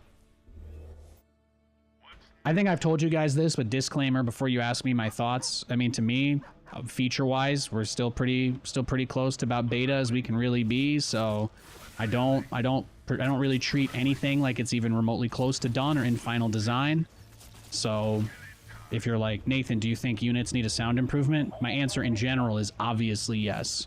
But I do not have any specific answers because if this game is going to be good, they're going to do all of those things anyway. So they're going to put heavy sounds. This isn't feedback they need from us. I mean, what's the #1 complaint about StarCraft 2? Not the people being weird about balance. The #1 complaint is that, well, for visual and audio anyway, is that there's no punch, there's no weight to anything, right? They got rid of that really heavy chugga of the Marine shooting and they replaced it with you know, this is not, there's nothing inspiring about that. They already have that feedback. If they need us to tell them that sounds are important, I mean, we're fucked anyway. Look at who they brought in to do the music. They know. Look who they got to do the voice lines, right? They know that matters. I'm not worried about that part. Upgrade complete. I like seeing updates to the presentation, but that was never my problem.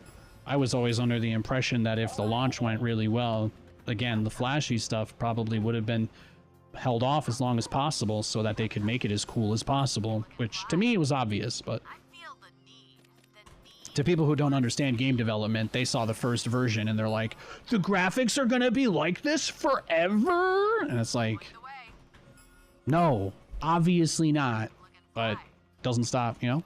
It doesn't stop the discourse from turning into that, which is why even though I didn't agree, I'm still very happy that what they've done has managed to reach these people, because I think that that's important. Bangs out. Even if all 1,000 of those people commenting and upvoting that are, even if they are bots, even if the people being positive now are bots, I mean, it's still better, still gaining yards at this point. Still gaining yards. Take position. High speed path. Got a lock.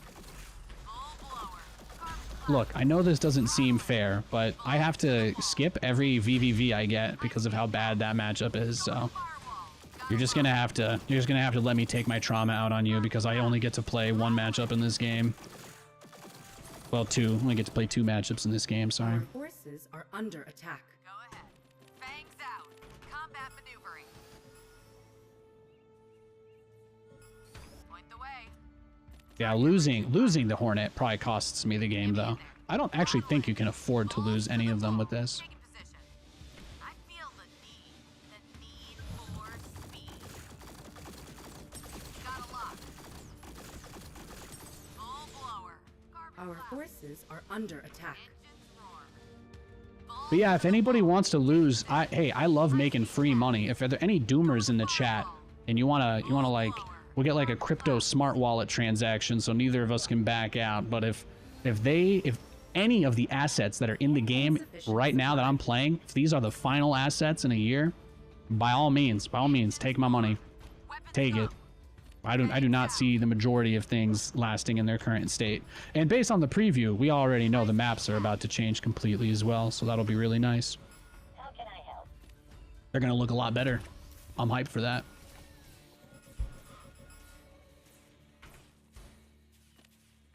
I'm very excited for that. Hey, Till. Hope you're doing all right. I'm great, man. I'm great. Upgrade complete. Carbon cloud. Drop Here it comes. balls to the wall. Looking fly. I feel the need for speed. Yep, and that's game. Yeah, there's not much you can do against that. We'll just go next. I didn't rush my Hornets fast enough, I suppose. Well, losing the tier 3 one, obviously. If I had 3 there and a tier 3 and enough for the shield, then maybe we hold that, but... Micro and pull workers? Not in this game. Pulling 3 workers in StarCraft is not even 10% of your economy. Pulling 3 workers in this game is like 50% of your economy. They tried to make it seem like Therium was really complicated, but everybody misunderstands it now, and Luminite is actually the one that you have to fucking micromanage. Like you have a degree. It's very, very dumb. No, Luminite mining is super complicated for no reason, and then Therium, I don't know. Like, they tried to make it seem like Therium could be managed, but that mechanic just doesn't exist. There's only 2,500 no matter what you do, so... Yeah, I'm kind of like...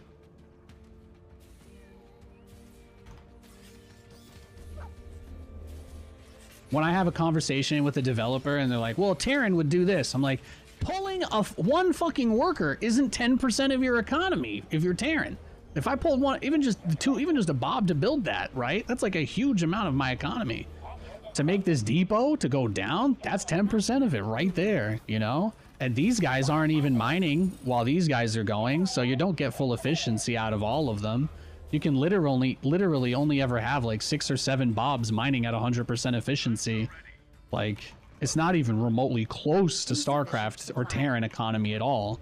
Because the whole entire point is that SCVs are like disposable. People use them for all sorts of things. They build, they fight, they repair. The only thing Bobs do in this game is move really fucking slowly. That's about it. That is it. That's all Bobs do. They just move really slow.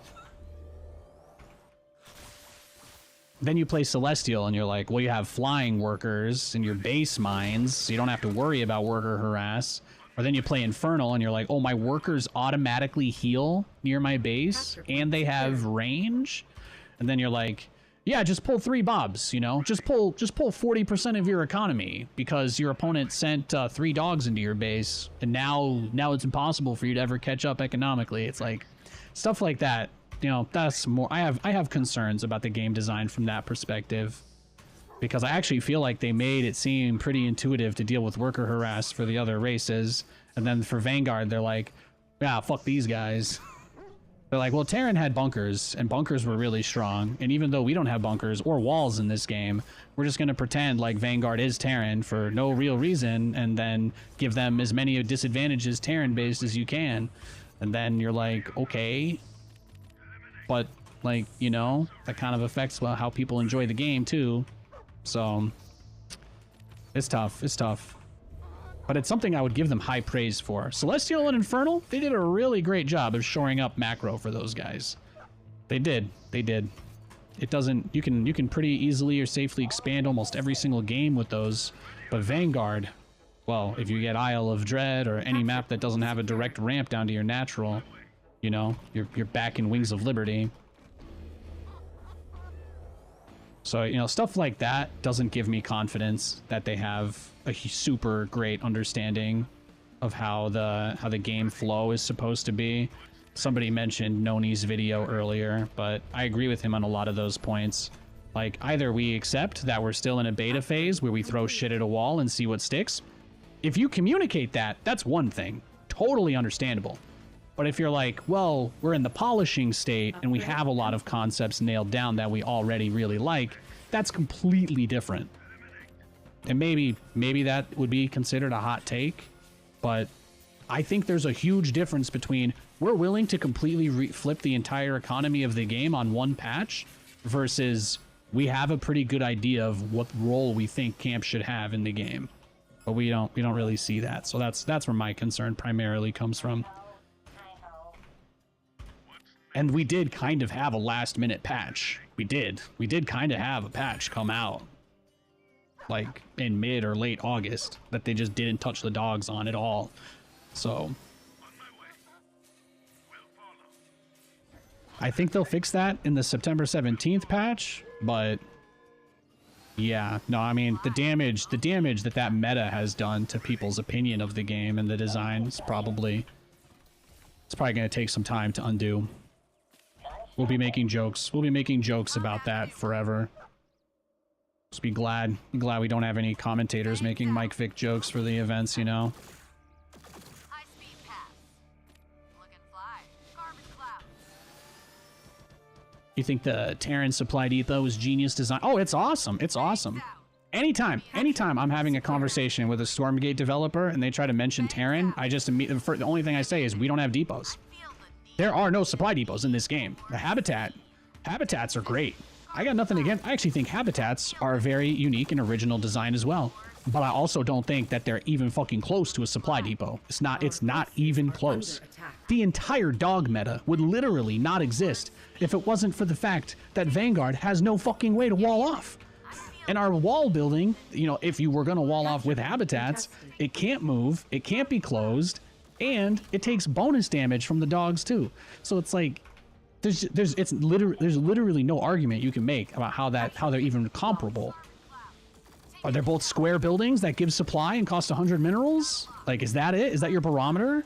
Because I don't know, overlords you could just say Terran has overlords in that case, or pylons. It's like, that's where I really struggle. That is something I just cannot wrap my head around. Upgrade complete. Get me in there. I feel the need for speed. Taking position. Loki in. Our forces are under attack. The whole entire reason why Terran is so fucking strong is because they can just slam the door in your face and there's nothing you can do about it. That is at the core of what makes Terran so good. And people who don't play Terran just don't get it. You just don't get it. Once you play enough games of Protoss where you lose because you have to hold position a unit the entire game, which is like one of the most stupid things imaginable. But you play enough games of Protoss, you try one game of Terran and you're like, oh, I can just close the door? Holy shit. Oh, no. So, there's nothing like that in this game. Capture point secured. And again, that's where all my criticism stems from, because we get maps like Isle of Dread, and they say, well, we don't want you to have to wall off. We don't want walls to be necessary in our game. And I'm like, okay, so where's the specific design change to this mechanic so that you can deal with this? Oh, well, you can repair it. Well, you could repair the turret. You could repair it. I'm like, it's not a bunker. You think this thing is doing the DPS of 4 Marines? Do you think repair is the same rate as the other? Like, no, it's so different. Everything in this game is in a good way, I think, too. But everything is so different from StarCraft. Insufficient energy. Sometimes I think that the devs give themselves the incorrect impression that their game is more similar to StarCraft than they think it is. Down here. Get me in there. Insufficient energy. It's going up. Although I wouldn't mind if they made the Bob's model stand out a little more. Making us click on single pixels to grab our units is another thing I don't like, but Capture point contested.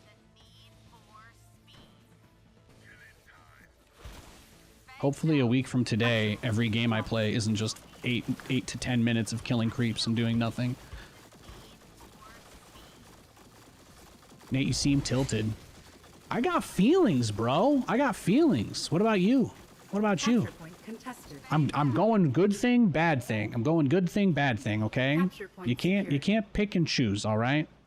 I'm going to tell you the things that I like, and I'm also going to tell you the things that I don't like. Why else? Isn't that what you're here for? Like, I don't know. Should I, like, turn off my camera, my microphone, and just be like generic Stormgate Vanguard gameplay? Is that what you guys want? I don't think so, personally. So, you know, give them my thoughts on this stuff. That's what people are here for. That's what people are here for. High-speed path. Why not give habitats a third function that makes it a door? I mean, I guess you could do that. Bangs out. Bogey in sight.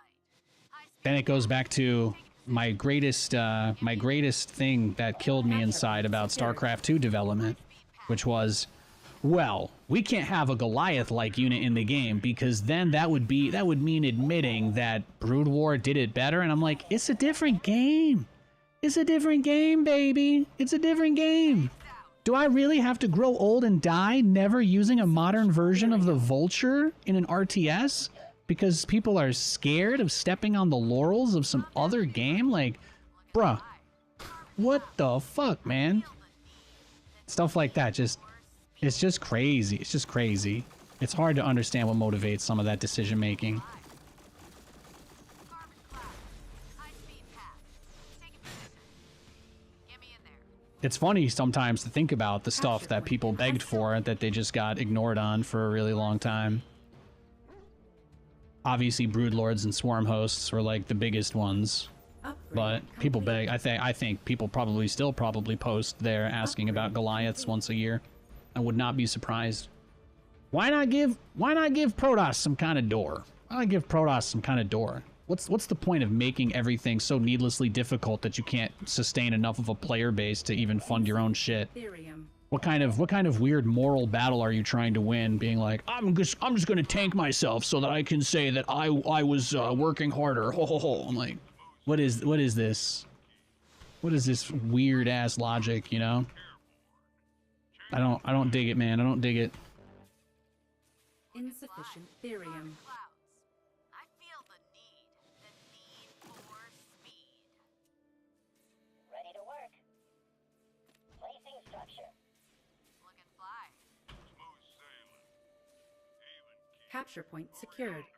Our forces are under attack. Insufficient energy. Capture point contested. Bangs out. Ready to fly. Smooth sailing. Take it on. Upgrade complete. Over yonder. Carbon clouds. Just making sure he doesn't have anything in this spot. Oh, perfect. There's this dude. Smooth sailing. Even keel. Get me in there. Let's get underway. Gunfight time. Our forces are under attack. I feel the need for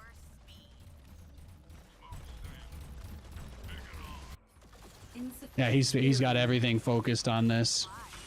And he did kill that, but I think I get what I want now, too.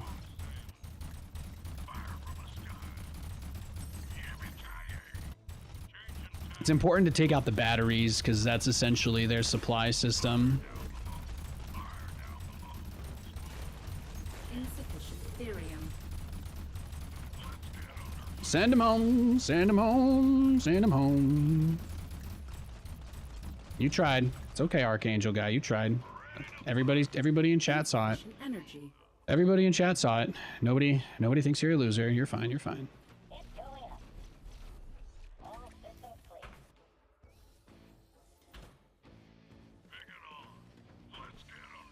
No, guys, it's a really cool part of the identity of the race that at any moment, not having a unit on hold position in this specific location and nowhere else really will mean you automatically lose the game. It's like, Capture point contested. there's your player base count issue right there, bro. Is the most interesting part of watching Protoss in StarCraft really when they leave their door open? Really? Is that it? Or are maybe you a little dopamine addict, a little gremlin who can't get enough of watching people suffer? Huh? Which is it? Hmm? Hmm? You really think that's the most interesting part of the game? Being ruined if you didn't have to risk every single game just because you want to Research not have to have a zealot in one spot? I don't know. I don't know about that, Chief. How can I help? Constructing. Smooth sailing. Even keel. Let's get underway. Yeah, these guys are almost... Oh, there it is. Complete. Beautiful. Beautiful. Got his Argents. His Archangel almost, too. That's Our freaking forces are under attack. sweet. Sweet. And now we go here and kill his Arc Station.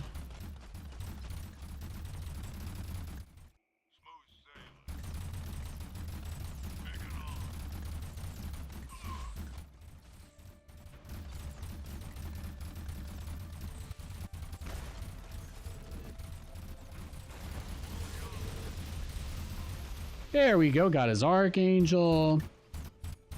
We push the camp back. It's not so bad. It's not so bad. Look at us. Look at us. We're doing great. Let's get underway. Changing tack. At your disposal. It's going up. Fantastico. Let's get underway. Changing tack. Spool up. Even keel. I see. Yeah. That was the risk you took there, Nate. That was the big risk there. As the other Archangel would come up and kind of boop you out. That's okay. Get underway. Gunfight time. Active pursuit. Big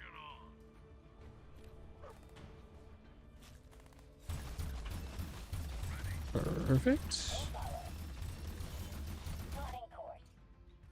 This should be good.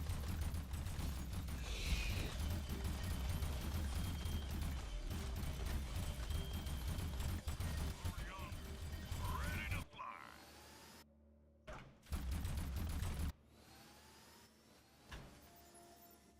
Upgrade complete. Yeah, we'll get a few Hornets because I do want to make sure that the Hornets are dropping their Capture anti-air point mines in as many places as possible. It's a big deal. It's going up. secured. Insufficient therium. Insufficient therium. Okay, let's put that there. Let's put you on a repair guy here, and you. Combat maneuvering.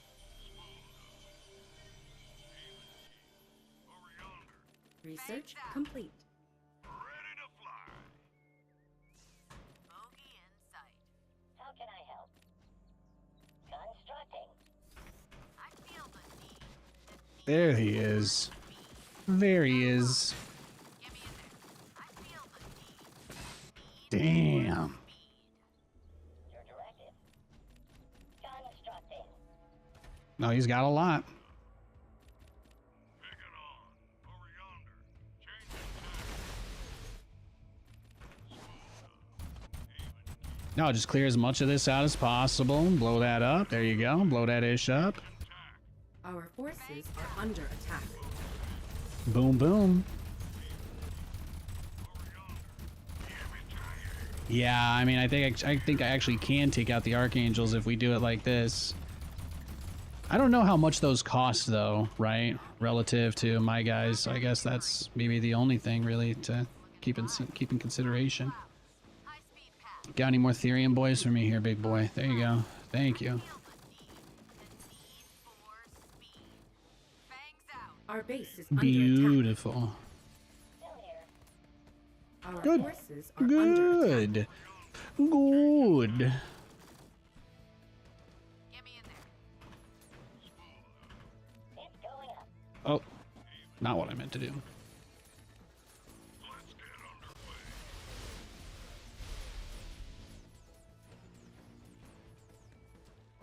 Our base is under attack. Combat maneuvering. Fly. Get me in there. Insufficient. Our forces are under attack. Fangs out. Get me in there. Not enough luminite. Look how many dudes he's got. Here, let's just pop that.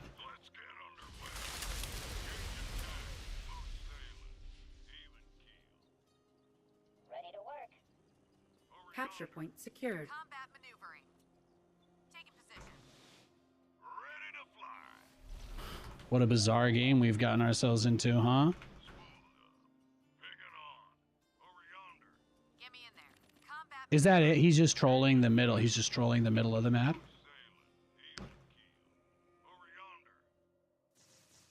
Robot engaged. Taking position.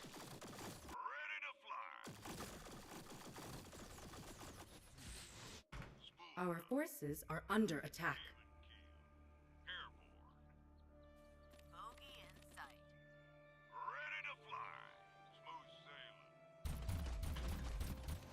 Yeah, just blow it up. Infrastructure, infrastructure. Send him back.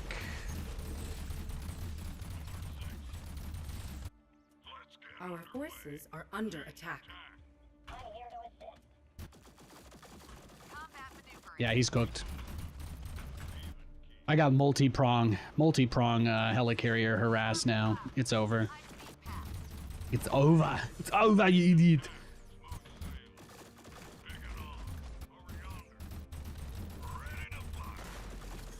Our forces are under attack. Just waiting to see where his archangels are. Okay, send him back. Send him back. Yeah, they do pretty decent damage, but you know, they don't really have the speed to keep up, so it helps. It helps. Wonderful. Fly. Get me in there. I feel the need. The need for speed. Fly. Suppressing fire. Combat maneuvering. Fly. Suppressing fire. Insufficient energy. Combat maneuvering. On hold. Suppressing fire. Combat maneuvering. Taking position. I mean, this is where the sound effects are like, it's like, what is actually happening? You know, am I like tickling him while he's chasing me with big behemoths or what, right? High-speed path. That's where I want that juicy missile sound to come in. Feel the need The little juicy sound. for speed.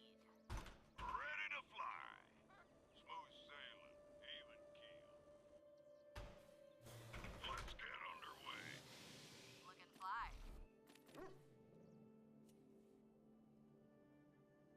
Constructing.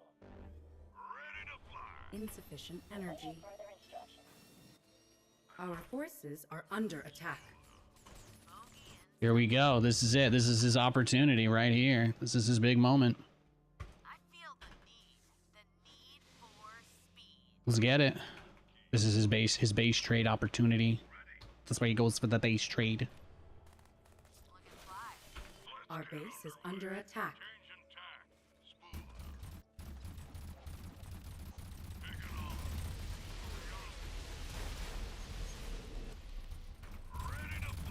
Send him home.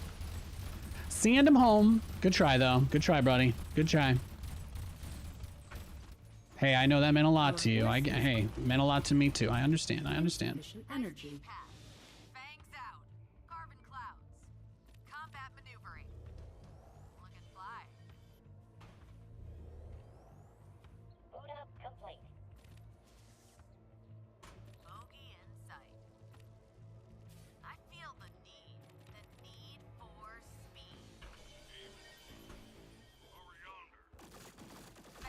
Just gotta keep making hornets. Keep my current cache of dudes alive, and then just hornets, hornets, hornets. At your disposal. High speed path. No. Our forces are under attack.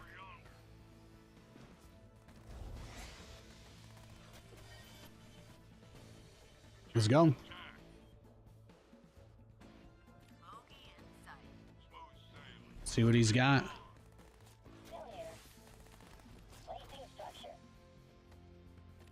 Let's take out the batteries, take out the link nodes. I feel the need for speed. Capture point secured. Ready to fly. Smooth sailing. Pick it on. Focus identified. You got this guy again yet? There you go. I don't know what his game plan is, though. He can't really engage me head on, so. Yeah, I just use that, unload, and then retreat. But there's no reason for me to ever face him head on because of his army. He's so slow, so. Carbon cloud. He's playing like turtle mech, basically, but Stormgate is kind of the vibe. Taking position. He can't really move out. He can't really leave. Get to work. It's going up. I feel the need Insufficient therium. for speed. We're gonna get a lot of hornets, though. Bogey in sight. Following close. What's my cooldown on this? Another like 45 seconds. The need for speed. Fangs out. Carbon clouds. High speed path. This is the equivalent of Yamato plus teleporting out. Yeah, I mean, the difference is my ships that I shoot, right? The little ship guys, they actually cost supply and resources, so building them and not using them just makes this unit inflated supply. So in a way they're like battle cruisers but better, but also like battle cruisers but weaker. It's weird. It's weird. It's a good drawback. They made a unit stronger than the BC. They made a unit stronger than the BC, but they actually did in some ways make it worse too. So that is actually called good game design.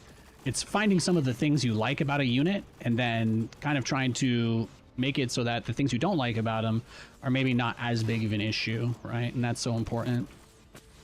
That's so important. Fangs out. Carbon Capture point secured. combat maneuvering. Fangs out. Carbon clouds. High speed Our path. forces are under attack. Fangs out.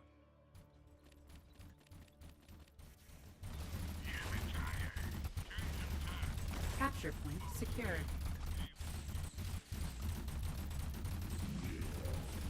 Capture point contested.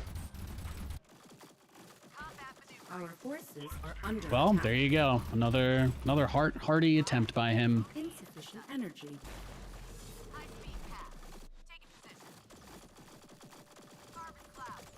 Combat maneuvering. Got a lock. Carbon cloud. There we go. High speed path. Our forces are under attack. Carbon clouds. High speed pass. Looking fly. Changing tack. Spool up.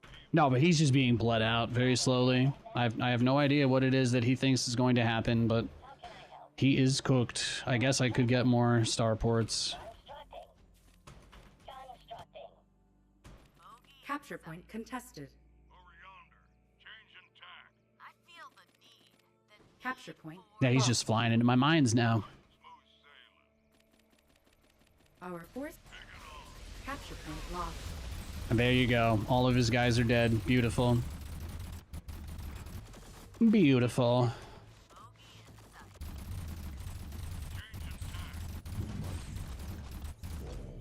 Insufficient energy. High speed path. Taking position. Carbon clouds. You got any more mother boxes for me or whatever it is Celestials use to make shit? Another Arc ship, Arc station, Arc pod touch. Ready to fly. Smooth sailing. I feel the need. The need for speed. Taking position. Carbon Our clouds. forces are under attack. Oh, I bet you can't wait to lose your tier 3 structure. Insufficient. I've been waiting for this all game at this point. I did click the wrong button. I did not mean to send my helicarriers onto that, but it's okay. I actually think I could take his heal camp. Oh yeah, I have his heal camp. Nice. Well, Mass Sergeant isn't going to do it anymore. I'm sorry, buddy. Insufficient therium. Beautiful, beautiful game here. Forces are under attack. Feel the need for speed. Fangs out. Bogey in sight. Is he just gonna make me kill all of his buildings? Is he like, he's that guy that when he gets a bad grade and his dad takes away his Dragon Ball Z action figures because he's got to get better grades, he's like, you know what I'm gonna do? I'm gonna break out of the house and go steal one from Toys R Us and then never tell you that I have a stolen Goku action figure in my room. And then, you know, it's like he goes and the guy kind of catches him and he's like, look, man, I'm not gonna report you, but Goku wouldn't be proud of you if he saw you doing this either.